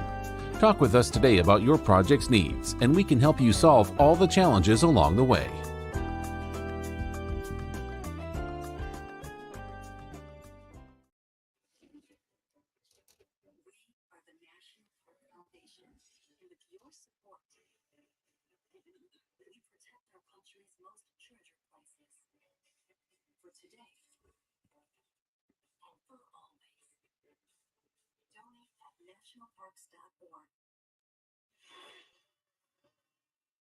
Suit up for the summer MLB Shop.com. Check out the large selection of business services, caps, t-shirts, collectibles, and more. And we are back from the break.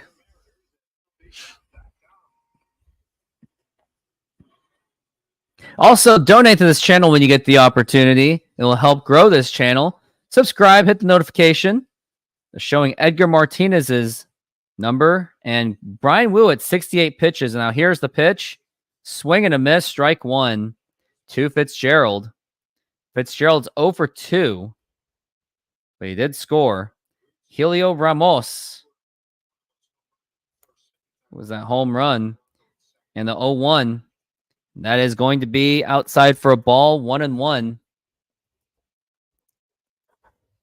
Mariners have got to find a way to make it 2 out of 3.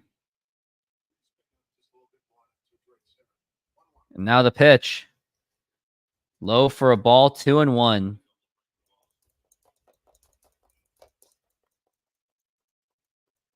Helio Ramos, 2-run home run, which is 20th of the season.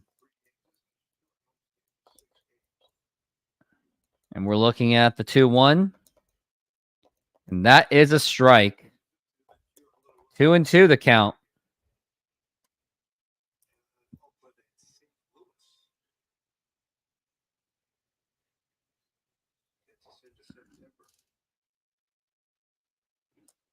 Now the pitch. Popped up. And that should be playable. He makes the catch.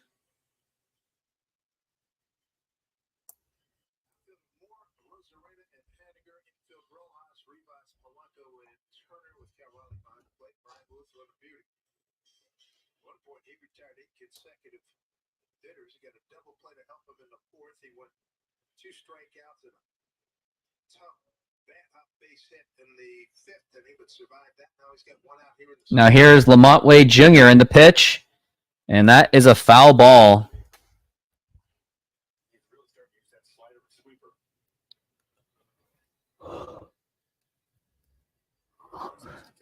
As we're looking at an 0-1 count on Wade Jr. and the pitch. And that is a fly ball to left field, and that is fouled.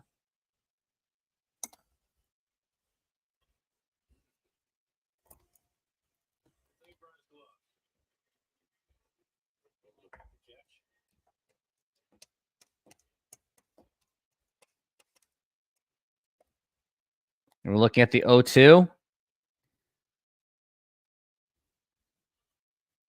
And now here is the pitch. Up high for a ball. Going to be a 1-2.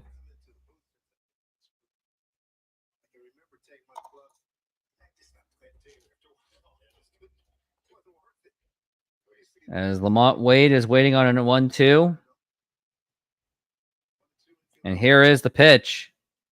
And now here's a fly ball to right field. And that is going to be caught by Mitch Haniger. That looked like it was going to be sailing for a double. At first, I thought it was going to maybe be a home run, but he catches it. Good catch by Haniger. Good defensive play.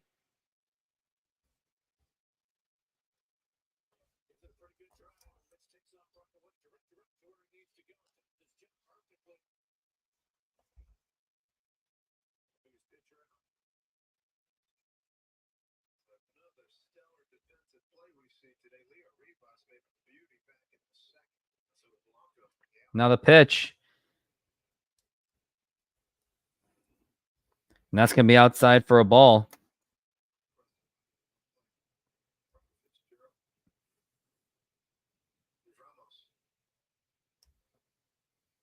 As we're looking at the 1-0 and the pitch. And that is a strike.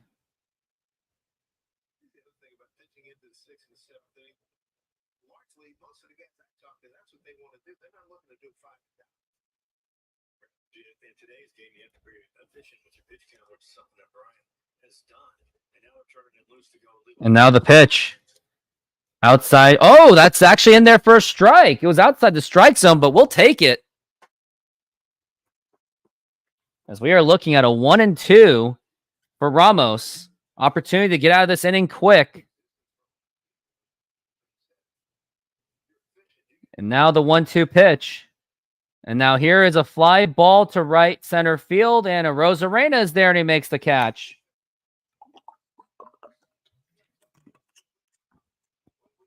And we're now sitting at a 2-2 ball game, and I got to get a snack. Enjoy commercial. Modern Exterior Solutions is a fully licensed and insured full-service exterior renovations company serving Seattle and East Side communities. We know that a home is one of your most important possessions. That's why we're committed to providing high-quality, affordable home renovations for each customer's individual budget. We're diverse enough to meet the challenges of any project you put in front of us. Our workmanship minimizes the use of third-party services, and our team works together to meet all your deadlines. Anytime there's a challenge, we work with you to find a solution. We are proud to work with distributors of quality brand products with durable, ample protection from the elements for a variety of applications, including James Hardie siding and trim. Talk with us today about your project's needs, and we can help you solve all the challenges along the way.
What the? That's funny. Now Rosarena's up to the plate as he takes one for a strike. The pitch, that is also in there for a strike. Rosarena not happy with the call. Now the 0-2 pitch. And that just barely makes it in as a ball.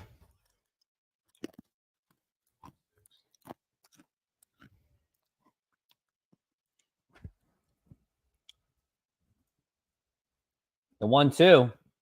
And that's going to be a 2-2 count.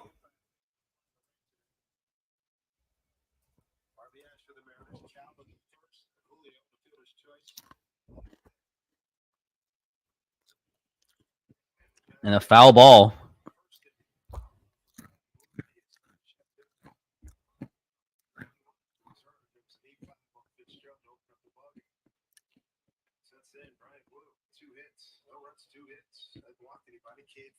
And the pitch. Oh, inside. Oh, that actually got him.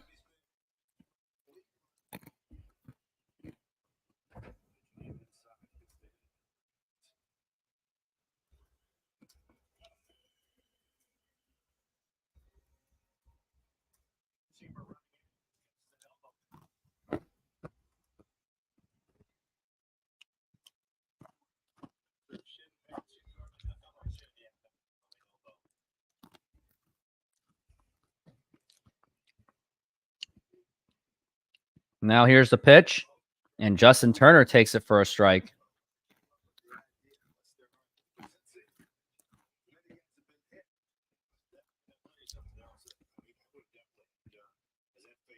And now the pitch, and that is going to be a ball.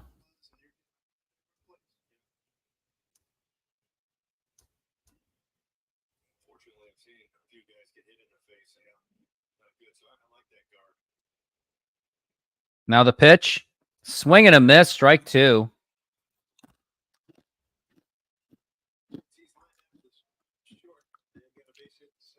And we are looking at the 1-2 for Justin Turner.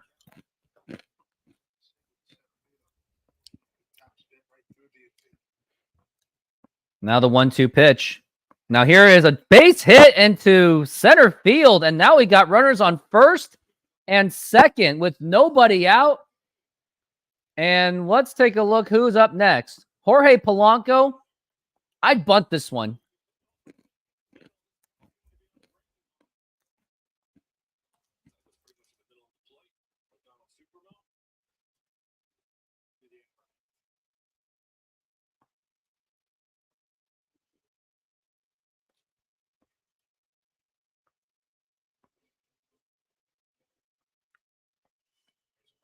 And now here's Jorge Polanco up to the plate and the pitch. Oh, it looks like it's in a bunt. And he gets hit and the bases are loaded with nobody out. How possibly can the Mariners screw this up? I don't know, but they really could.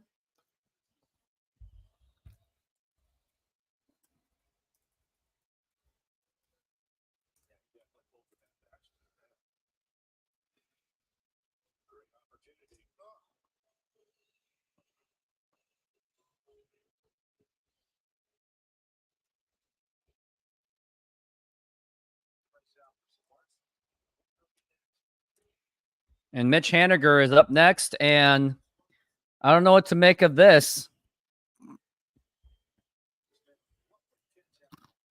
Brian Price having a talk with the pitcher, and he's like, dude, it's the Mariners. Relax. They suck. They better score at least 4 runs, just to be sure.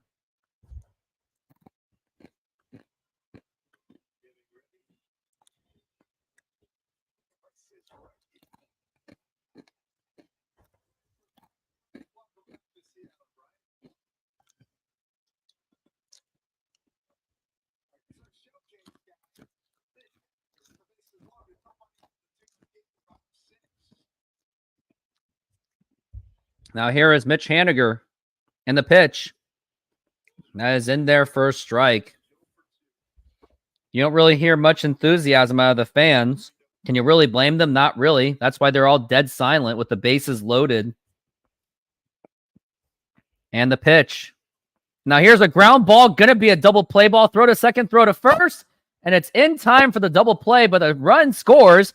And the Mariners are going to be up 3-2 on a double play RBI by Mitch Haniger. And just to think, that's literally the only way Mariners can score is by getting out. You got to at least score the next runner. Now you got Josh Rojas up to the plate. He is 1 for 1, and that's going to be it for the pitcher. And they have seen enough.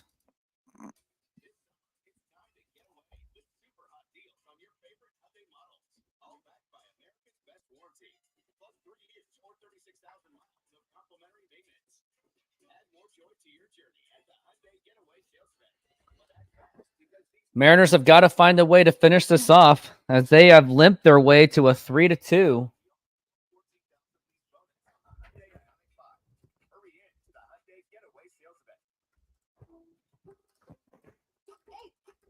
I'll give you $574 if you switch for an ice cream. Okay.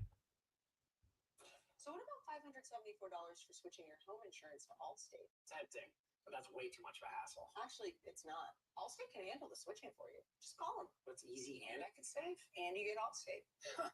Like a cherry on top. Oh, you brought your own. Check Allstate first, and you can save hundreds. You're in good hands. Thicker than one tour. World Queen Casino Event Center. With special guest, Living Color. It's Blackberry Smoke, Emerald Queen Casino Event Center, Thursday, October 24th. Blackberry Smoke, the Be Right Here tour. Tickets at emeraldqueen.com. Emerald Queen Casino, the entertainment capital of the Northwest. Lunch, yeah, but don't forget to stick around after the game. Mariners post-game show presented by Emerald Queen Casino. In about 1 hour, the Houston Astros and the Baltimore Orioles are going to be squaring off.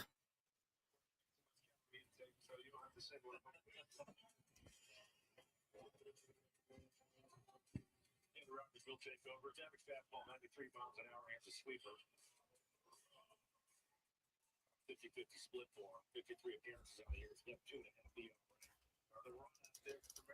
Now here's Taylor Rogers, and now here's the pitch. And that is up high for a ball. As we are looking at 0-1, or that's a strike, my bad. It's an 0-1 count for Josh Rojas. He's got to get some more runs in there. The pitch, swing and a miss, strike two. Awful swing by Rojas. And now he's suffering an 0-2 right now. He is 1 for 1 with a walk, a stolen base, and scored a run. Josh Rojas did. And the 0-2. And that is way outside for a ball 1-2.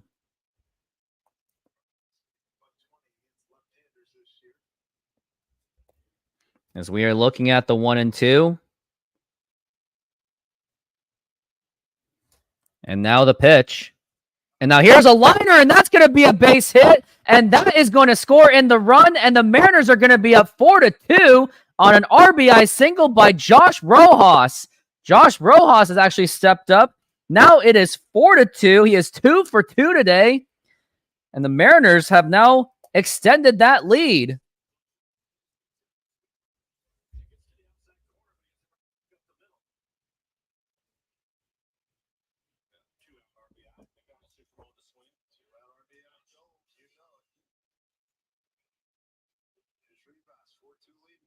And the pitch. And that's going to be inside for a ball.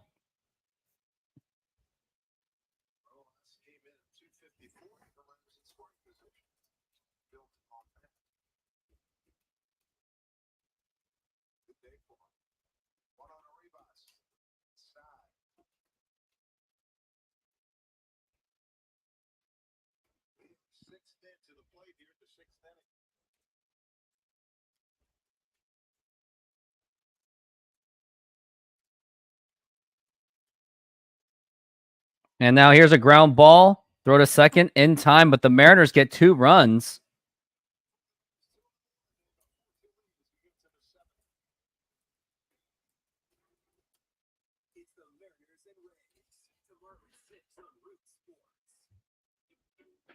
No, accepted. For the one no our customers love to hear is no problem. You need it, Grover has it. In stock, along with the knowledge and know-how that goes with it. Home of do-it-yourself and save. Grover is all about quality products, superior service, and everyday low prices. To find a Grover location near you, visit groverelectric.com.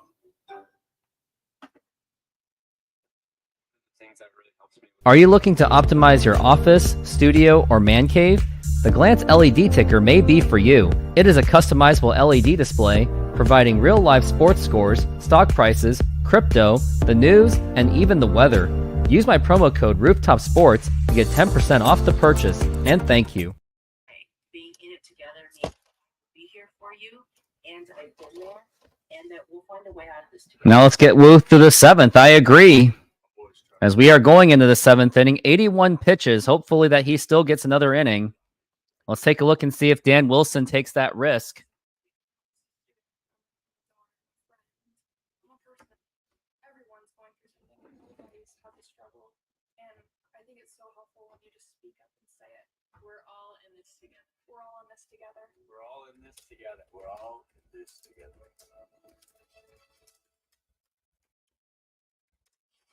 Take a look at our Northwest Chevy Silverado drive of the game. How about Demo? Dillon Moore, 3 bats today. Our record is 4 stolen bases in one game. It's been accomplished 8 times. Well, that's a good day. And he was a late end to the game. He's in left field. Luke Riley was scheduled to be in center field, but he was late scratch. So Demo was put in left field, and it really worked out. You're welcome. Yeah, and being in the leadoff spot, he's been on base all 3 times. And now here's the pitch. To the 7th, first pitch. Michael Conforto. Strike out, a line out, center field. 4 runs on 6 hits in error for the Mariners. And the 0-1. Against the Cal Julio. And Rojas with another run scoring at a double play.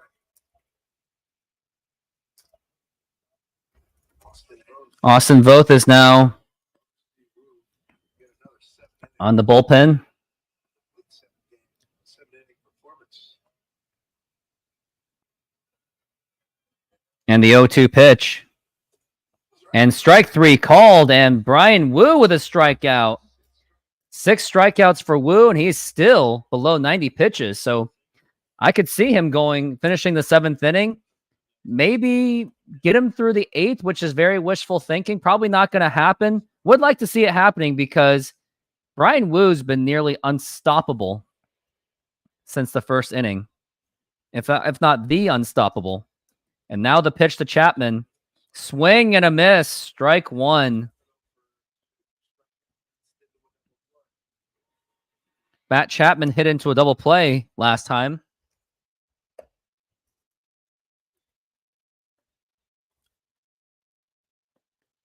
And the 0-1.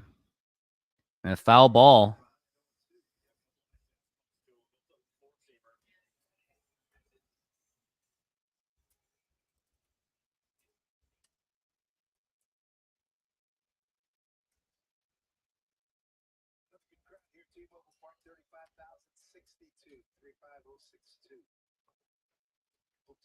And the pitch. Got him, strike 3. That is 2 outs. Brian Wu is absolutely on fire.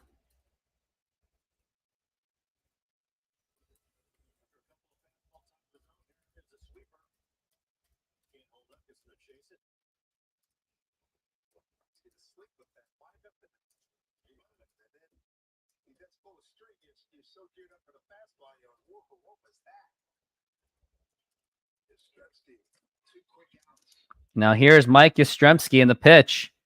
Up high for a ball, and that is a 1-0 count.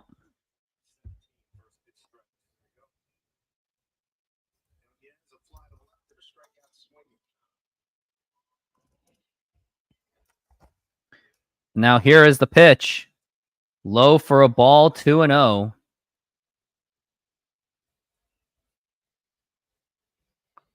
Mike Yastrzemski, his grandfather is Carl Yastrzemski, the former, he's a former, former Triple Crown winner. Strike 1.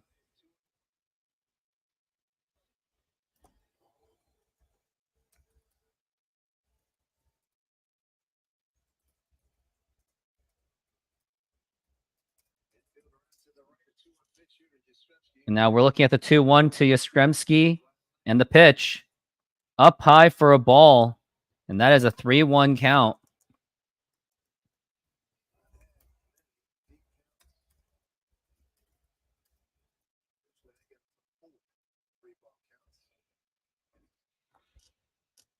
And we're looking at the 3-1 to Yastrzemski. And now here's the pitch. And that is a foul ball.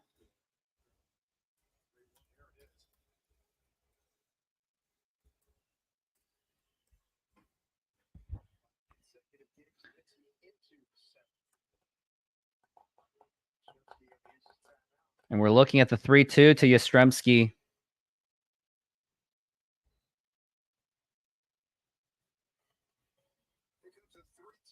Three-two full count. Brian Wu looking very determined. 3-2 pitch. And now here is a line drive base hit to right field as Yastrzemski gets on base. And now we got a runner on first base. And I wonder if this is going to be it for Brian Wu. Is Dan Wilson going to be coming out, or is he going to let him work through it? I do think, and Pete Woodworth is coming out. I wonder if he's going to pull him out, or is he going to just talk him through it? Looks like it's going to be his last hitter. Nope, it's just going to be a talk.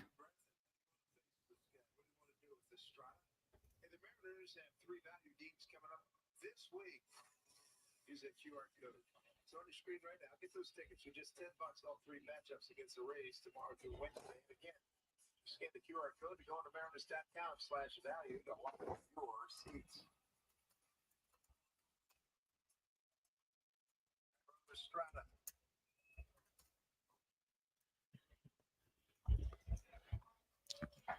4-2 Mariner lead, 2 outs, time run at the plate. Outfield straight away, fairly deep. Now here's the pitch. And now here is a fly ball to deep right center field.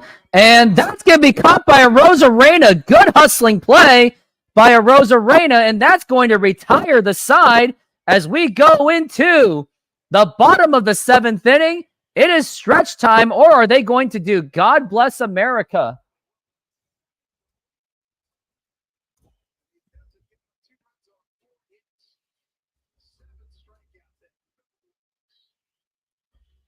I wonder if they're going to do the rendition of the God Bless America.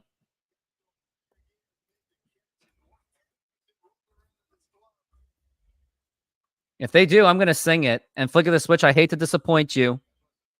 Yep, God Bless America is on its way. So everyone get up on your feet, and we are going to do the rendition of God Bless America. God bless America, land that I love.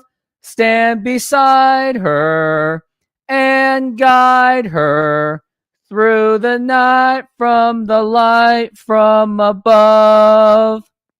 From the mountains to the prairies to the oceans white with foam. God bless America, my home, sweet home. God bless America, my home, sweet home. I hope I sounded better than at least, I don't know. I forgot her name, Roseanne Barr. I sounded better than that, right? And now I got to do the 7th inning stretch for you guys. I hate to disappoint you. All right, let's get up on your seat and take me out to the ball game. Take me out to the ball game. Take me out to the crowd. Buy me some peanuts and Cracker Jacks.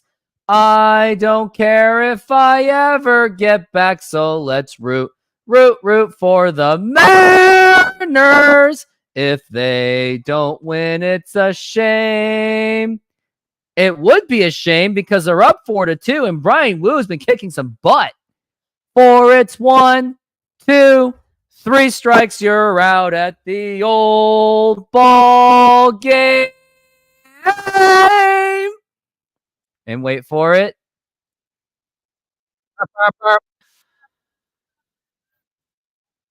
Low, low. Oh no, then we gotta go. Yeah, yeah. Low. Oh, baby. So we go. A fine little girl, she waiting for me. That's a ship across the sea. Across the ship, all alone. We never think I'll make it home. Look, oh, no. And we are back from the break, and that is a strike, and this umpire strike zone is just super weird. Dylan Moore is up to the plate. He's actually been contributing very well. Too bad that most of his stolen bases were stolen away, and that is a swing and a miss. Bad swing by Dylan Moore, strike 2. Scott would have taken Wu after that. Yeah, he would have for sure, and then that would have been a disaster. I'm really glad that Dan Wilson is just letting him stay through it. That's why I like about him so far. And now the pitch to Dylan Moore. And strike 3 called, and down he goes. And now that's going to be 1 out.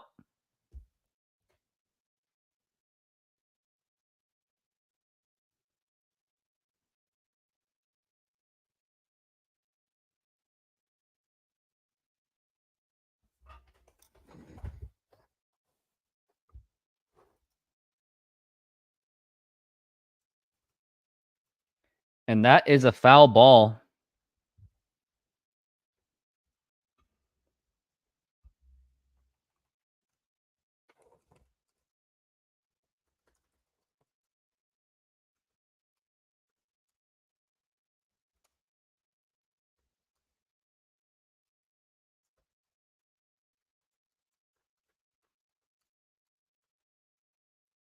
And now the pitch to Julio. And now here's a fly ball foul. And Flick of the Switch doesn't like my singing. Okay, Flick of the Switch, I have a question for you. Do you prefer my rendition of the national anthem, or do you prefer Roseanne Barr?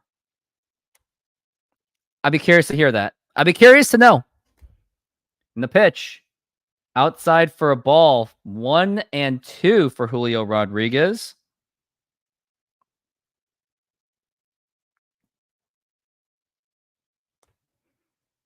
And now we're looking at the 1-2. And that is fouled again. 2-2 the count.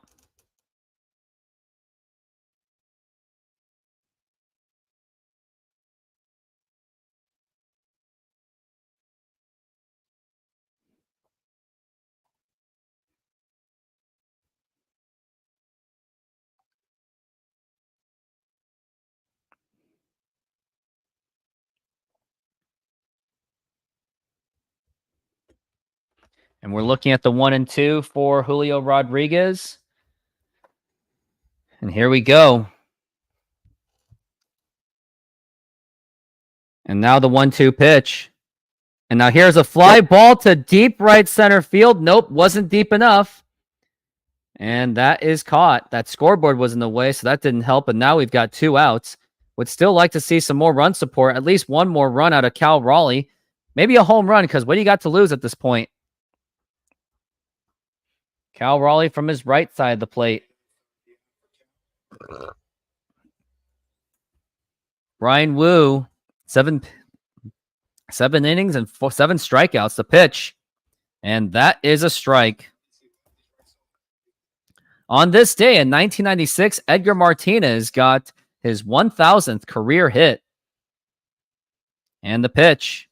Swing and a miss. Strike 2. Looks like this team offense is getting quite a bit complacent.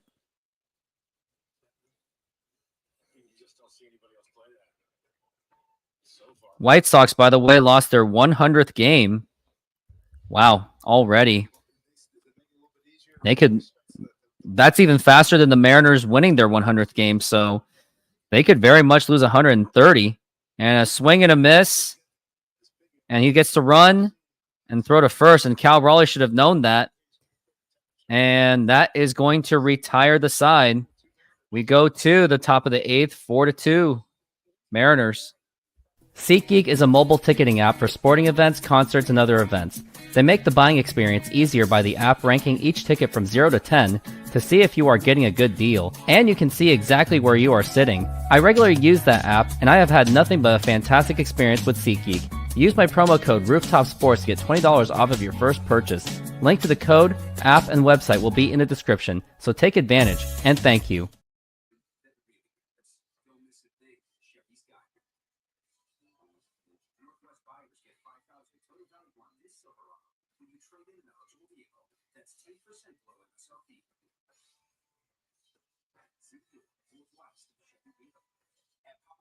Get an extra large New York style on topping pizza for only $10.99.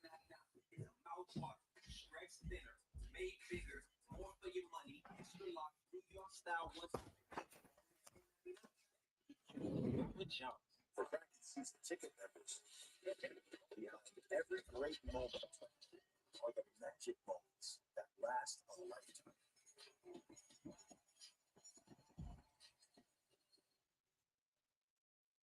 When you score a 22-game Kraken ticket membership, every date night is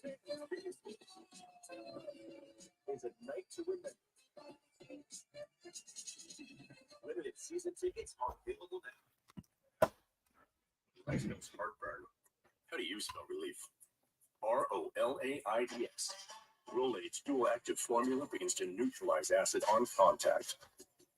Rolaids spells relief. Outstanding performance today by Brian Wu. Third time, 7 complete innings here this season. Not been a road that he worked his way into the 7th, but he's been on a pretty good roll. Now, the other thing I've noticed too was Lou Piniella was speaking very high of Dan Wilson too. Slider and sweeper are also in play. And just attacks the strike zone. Yep, former Mariners manager Lou Piniella praises Dan Wilson. He loves it. I think he'll be good. He is well liked. He's going to be respected. I think he's got a good head for it.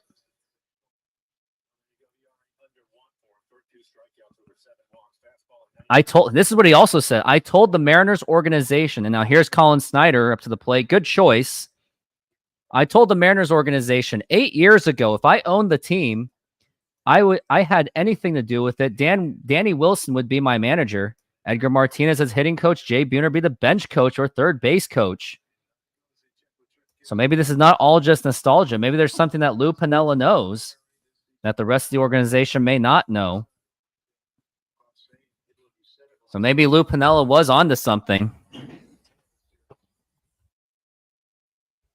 And now the pitch.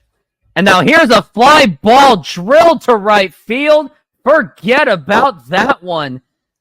And so much for saying Colin Snyder was a good choice as he gives up a home run. And now the Mariners now only have a 1-run lead. That was just absolutely blasted. I mean, I'm going to say this. That Colin Snyder was not a bad choice. I don't know. Will was at 94 pitches. But Colin Snyder, he left that right down the middle. You cannot pitch like that.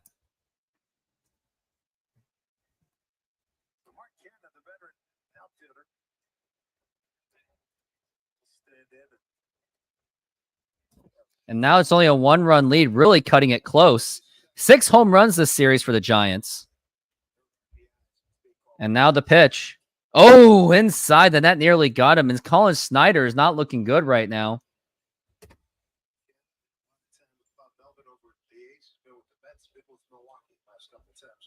And I was like, Colin Snyder? Yeah, okay, that's fine.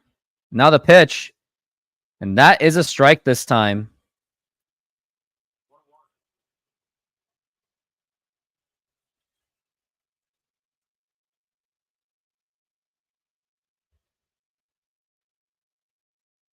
Pitch. Low for a ball, 2-1.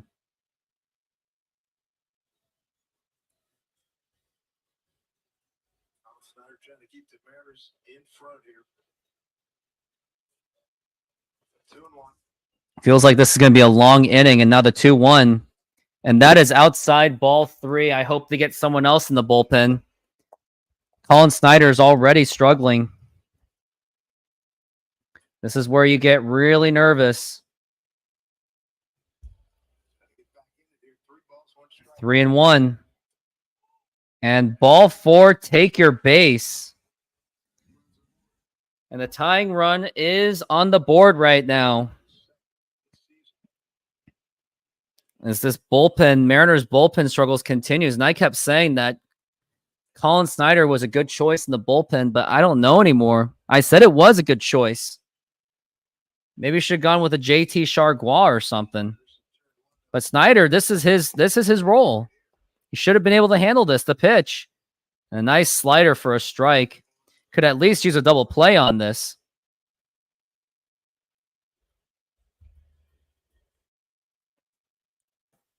As we're looking at the 0-1 to Tyler Fitzgerald. And now the pitch. And that is a strike. And the worst part of that home run, that was given up by a freaking pinch hitter out of all. Now that was, I don't know, swing and a miss. That was McRae that hit the home run, a 306 hitter. So it's not like he was anything bad or anything. And now we're looking at the 1-2. And now Colin Snyder's working on it, the 1-2. Swing and a miss, strike 3, and that's going to be 1 down. Now you're just a double play away from getting out of this inning, and the Mariners will need some more insurance runs.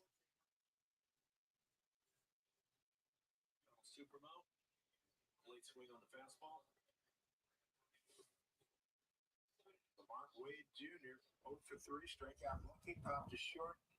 Haniger made a nice play, right center field gap, running down a long drive.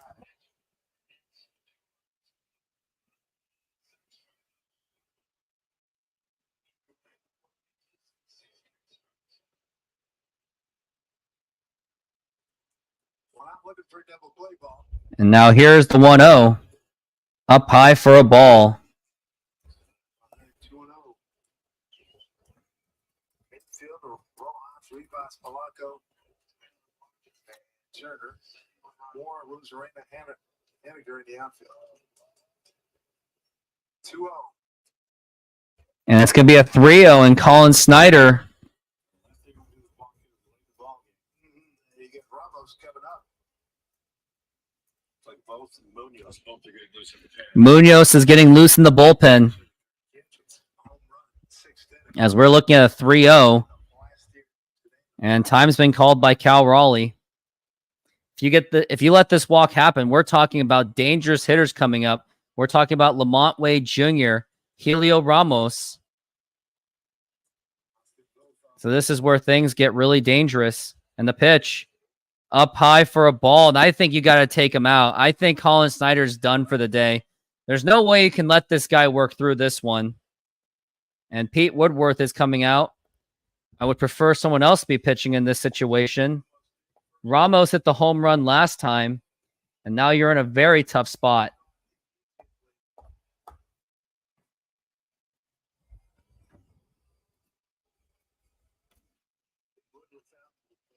Can't really trust this bullpen one bit. This is basically the 1997 bullpen with a low ERA.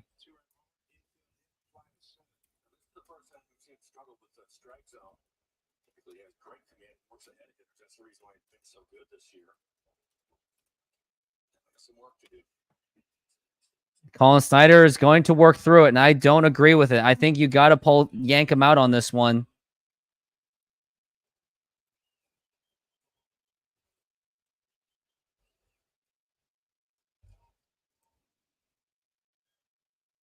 It's crazy to think if Josh Rojas doesn't hit that, this game is tied. As we got Helio Ramos, he has a 2-for-3, 2-run home run. He has 2 home runs in this series, and this could happen again. And now the pitch. Swing and a miss, strike 1 on the 93-mile-an-hour fastball.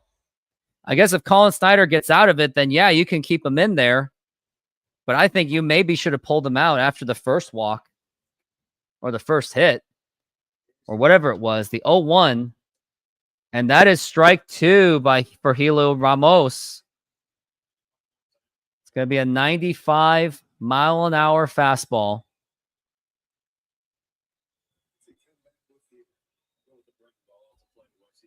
And now we're looking at the 0-2, and now the pitch. Check swing, did he go? Yes, he did, and that's going to be 2 outs for the Mariners or against the Giants. Colin Snyder with 19 pitches, and he's going to go up against Michael Conforto, who is 0 for 3, but you got to find a way to get him out on this situation. Michael Conforto has already hit a home run in this series, and he has a chance to do it again and put this game out of reach for the Mariners. We're looking at the 4-3 Mariners lead, just literally hanging in there. And now the pitch, and now it's popped up and fouled. That's something that you do like to see. On the next inning, I don't know who is up next inning. I think it's Rosarena, I think, is next up. If the Mariners can get out of this inning and get into the bottom of the 8th inning, hopefully with a 4-3 lead. And now here's the pitch. Check swing. Did he go? He did go, and that's going to be an 0 for 2. 0-2. Michael Conforto is 1 for 11. Let's make it 1 for 12, as he has been awful. But hopefully, not to jinx anything, Colin Snyder can just get out of this inning, and hopefully that one pitch was just an oopsie. So I don't have to say something like Brian Wu should have stayed in that inning, but it looked like the offense was getting to him, which is why they pulled him. Now here's the 0-2. And up high for a ball. It was really close. He was trying to fool him on that one. He does have the luxury to fool, so it's okay. As we are looking at the 1-2 count on Michael Conforto. 1-2. And now here's the pitch. And that is low again. I think what you should do is just pitch it in the inside. That's what you got to do. Do not pitch it in the middle. That's all I'm going to say. Do not let it hang. I would say just pitch the fastball right on the inside corner. That's what you should do. And now the pitch. And now here's a ground ball to Justin Turner, the throw to first. And that is in time. And they get out of this inning on a runners on first and second jam. And we go to the bottom of the 8th inning. It is still Mariners hanging on the lead, but just barely 4-3. And let me take a breather with a SoFi ad. SoFi is an online bank and a personal financing company offering financial diverse products. They hold the naming rights to the home of the Los Angeles Rams and the Los Angeles Chargers, named SoFi Stadium. They offer amazing checking and savings accounts where you can get up to 4.6% on savings accounts. There are no monthly fees to maintain the accounts, and they have over 55,000 no-fee ATMs around the United States. You even have access to a budgeting program, stock trading, and insurance programs. Join SoFi and get $25 for joining and or $25 for opening a stock trading account. Links are available in the description. And thank you. And lastly, I am not a financial advisor, so either find a professional financial advisor or go with your own gut.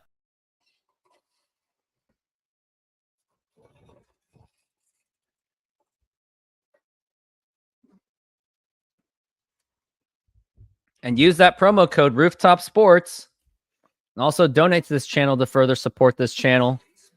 As we are looking into the bottom of the 8th inning. Sports is bringing you everything Mariners all season long, with exclusive access and insights from all your favorite personalities, and of course, plenty of big blasts and a heavy dose of high stinky chat. It's been a very intense game. Cannot say it lightly. And we are back from the break. It was a nice play by Justin Turner. Toss it over to Colin Snyder to get it out.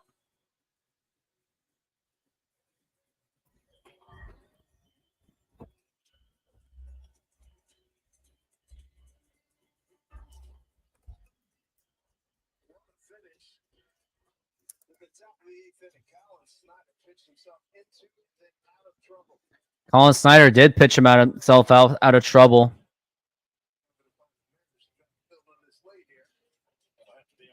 Now here's Tyler Rogers. Now the pitch. And a Rosarena fouls it off. You're not going to get much hits out of him. He has a 3.39 ERA, 42 strikeouts, and just 3 walks. Has a really nice slider. And now the pitch. Check swing. Did he go? He did not go. And that is going to be a 1-1 count.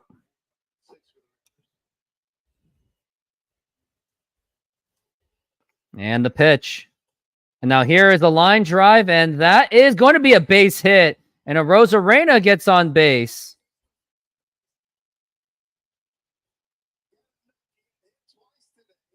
He got hit twice, and he's finally relieved just to get on base. And he did it the right way this time. Granted that I would take the hit anyway. And now next up to the plate, I believe, is going to be Justin Turner. And it is Justin Turner, who is 2 for 3. And now here's the pitch. And runner goes, and the throw to second, not in time. And that was a wild throw by the catcher.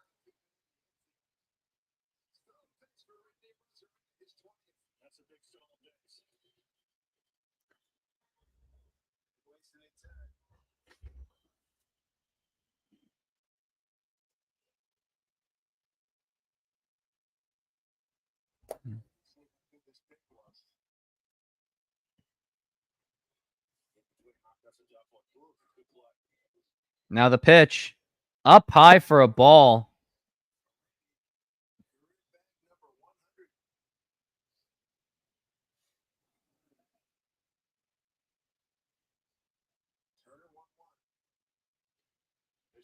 The pitch. And that is fouled again.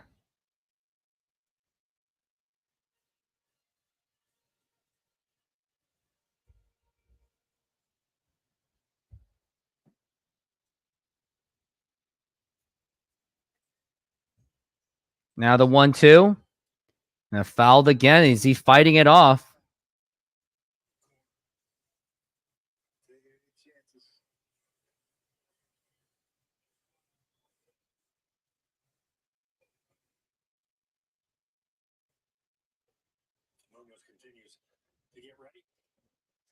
And now the nothing doing.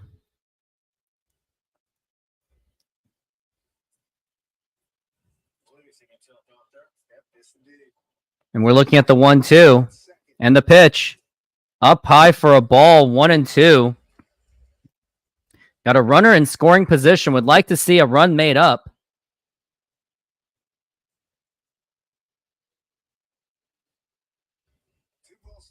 The pitch. And there, oh, that is a line drive, and that is caught.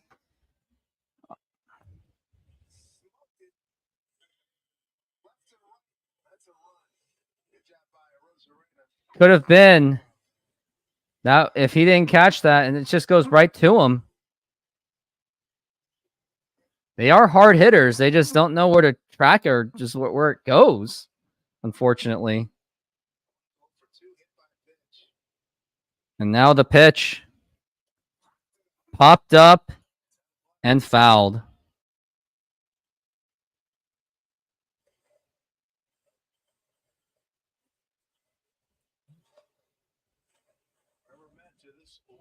Series, Tampa Bay comes in, the Mariners lost 2 out of 3 late June in St. Pete. Here's the 0-1.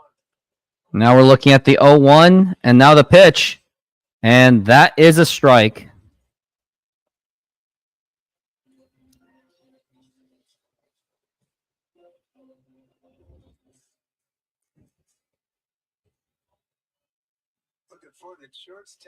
They definitely need the insurance run, that's for sure. And the 0-2 to Polanco. And that's a fly ball, and that's not going to get it done unless Arozarena goes to third base, which I hope he does. That is caught. And is he tagging the throw to third? And that is not in time, just barely. It was a bad throw, which was Rosarena was bailed out by. And now it's going to be up to Mitch Haniger up to the plate. And great. With Mitch Haniger, that's exactly how I feel.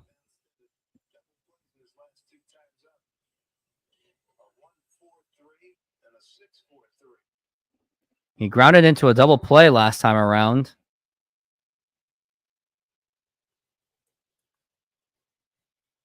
And the pitch. And did he go? He did not go.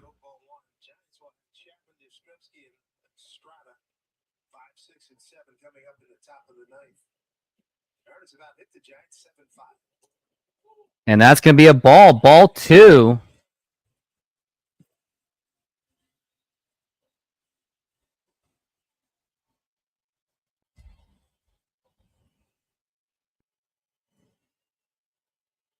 And now the pitch.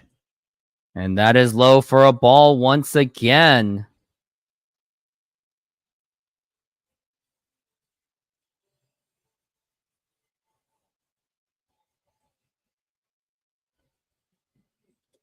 And that is in there for a strike.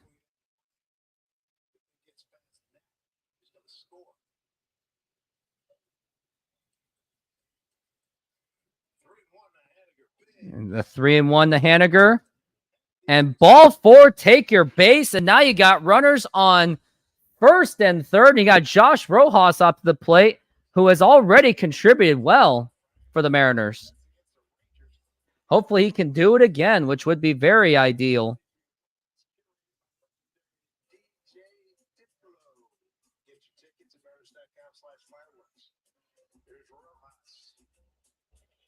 Now Josh Rojas up to the plate. And now the pitch. And that's going to be low for a ball.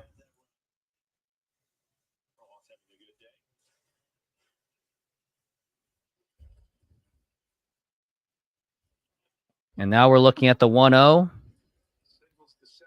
And the pitch. And that is in there for a strike on the inside.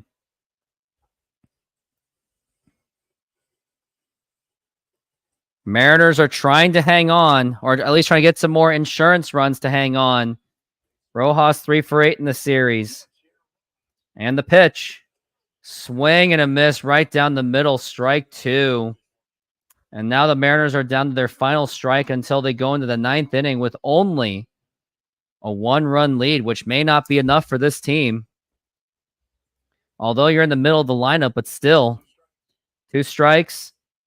And now the pitch. And a swing and a miss, strike 3. And that's going to retire the side. We go to the top of the 9th inning. Still not much for the Mariners. Hey, Sleepy, how's it going? Not going too good, isn't it? Because Mariners only have a 1-run lead, and that may not be enough for them. SeatGeek is a mobile ticketing app for sporting events, concerts, and other events. They make the buying experience easier by the app ranking each ticket from 0 to 10 to see if you are getting a good deal, and you can see exactly where you are sitting. I regularly use that app, and I have had nothing but a fantastic experience with SeatGeek. Use my promo code ROOFTOPSPORTS to get $20 off of your first purchase. Link to the code, app, and website will be in the description, so take advantage, and thank you. Well, let's hope that the Mariners can figure this out, as they have a 1-run lead just hanging on, just barely hanging on.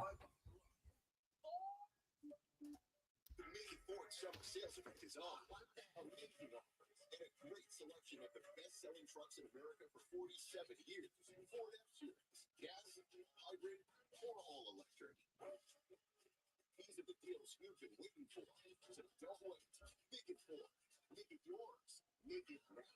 Lease a 2024 F-150 STX for just $399 a month, or get 0 for 36 and $3,700 bonus cash. Only at your local Ford dealer. Wendy's has new saucy nugs. And if Wendy's found a way to make their nugs even better,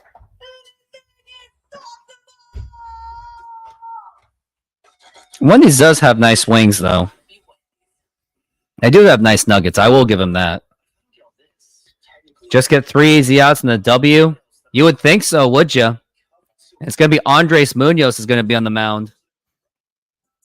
And we are hoping that it is a 1-2-3 inning. And we are back from the break, and it's time for the Mariners to buckle this down.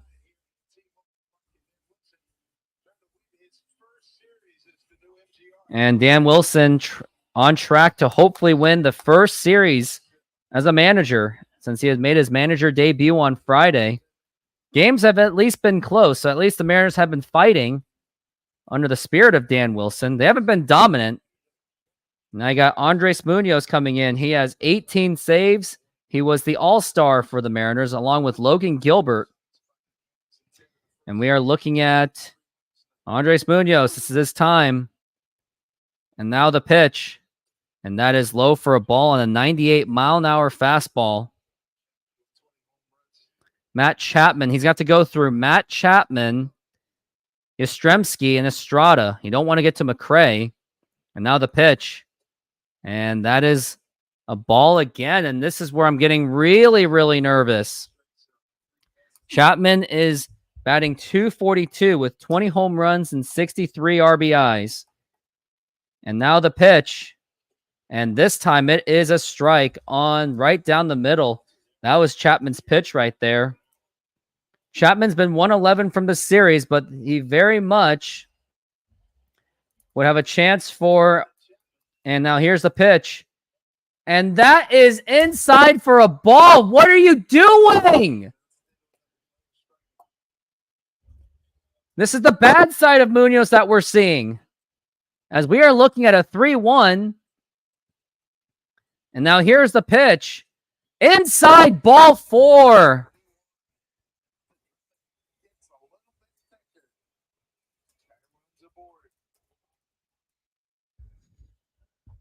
And it's not like I can blame Dan Wilson for this. Like, this was the right call.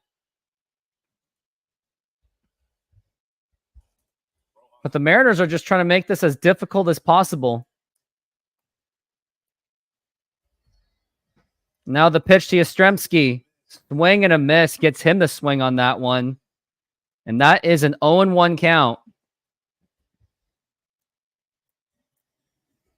I just want to thank every one of you for being on this show. 11 concurrent viewers. And now we're looking at the 0-1, the pitch. And that is a foul ball. Good thing he got him the chase on that one. 0-2. Just go after with the fastball. Do the big heater. Get him on the inside corner if you can. As we are looking at an 0-2. Yastrzemski is 0-2 right now. The pitch. And that is low for a ball. That's where he was getting a little bit cute. But that's where he gets very predictable.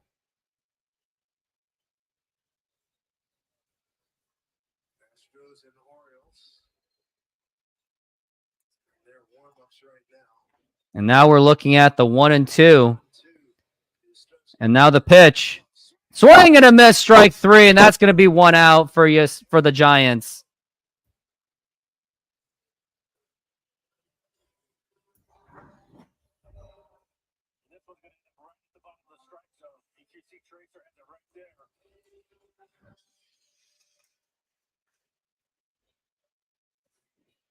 And now we are looking at... And now here's the pitch to Estrada. Low for a ball. And it really concerns me when you have Dave Sims just laughing about it. Personally, I don't like Dave Sims. I just don't. He doesn't click with me well. It's too much of an overly positive, and then he gets really toxic. I've seen it in social media on his bad side. And now we're looking at the 1-0. And now the pitch. And that is going to be a ground ball. Is that going to be a play to first? And in time, and that's going to be 2 outs. Runner moves to second base, but you got the second out. And now you got 2 outs. And hopefully the Mariners can finish this off. But there is a runner on, 1 more out feels like 10, doesn't it? And this is Corey McRae. I wonder if you would intentionally walk this guy. At this point, you got nothing to lose. I would do the intentional walk personally.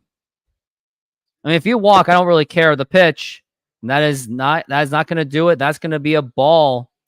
Grant McRae is the guy. Did I say Corey McRae? I probably did. He only has 1 home run this season. That's the worst part. He's probably one of their young guns, which he is, 23 years old, the 1-0, and a foul ball as he ticks it. And we're looking at a 1-1 count right now for Andres Munoz, and Cal Raleigh's shaken up at the moment. He's just trying to hang it in there. McRae's been 5 for 11 in this series. That's why I'm saying just do the intentional walk and give the bat to Estrada. Not Estrada. Give it to Canio, whatever his name is. Can't do any better than Grant McRae, right? I would hope. As we are looking at the 1-1 count for Grant McRae. And now here is the pitch. Swing and a miss, strike 2, and this is game time. Mariners came back from a 2-0 deficit in the bottom of the first. In the top of the first, they responded to make it go 4-2, but then Snyder gave up that home run to Grant McRae, who is at bat right now. Cal Raleigh telling him to back up a little bit. 1-2 so far. 14 pitches for Munoz. He's looking for his sign. He gets it. And this is it. And now here is going to be the 1-2 pitch on the way, and it's low for a ball.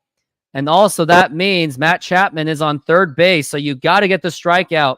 Do not make it and go into any contact. I guess what I would do is, in my call, do a fastball on the inside. Don't give him that meatball pitch right up in the middle, Munoz. And this is it. You hope that this is it. And we're looking at the 2-2. Low for a ball again. Munoz, what are you doing, man? This is why I did not have you as a closer at the start of the season. Because the Mariners didn't have one, but they need one badly. He was just trying to get too cute because he really wants to pitch around him. But now you're looking at the full count. And this is very dangerous. We're looking at the 3-2 full count. And now here's the 3-2. And ball 4, take your base on a 101 fastball. You were literally better off just intentionally walking, and you could have had a force on third and second, especially when you were already overthinking and pitching around him. I think Munoz should have intentionally walked that one. I would have done it.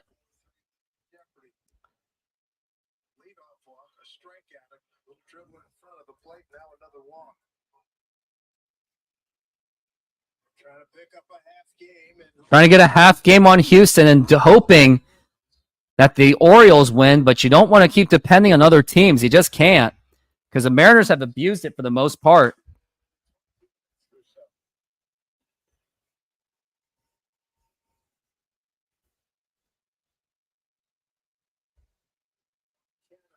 Mark Canha, who I think, if the Mariners did the intentional walk, you'd have been up against Mark Canha.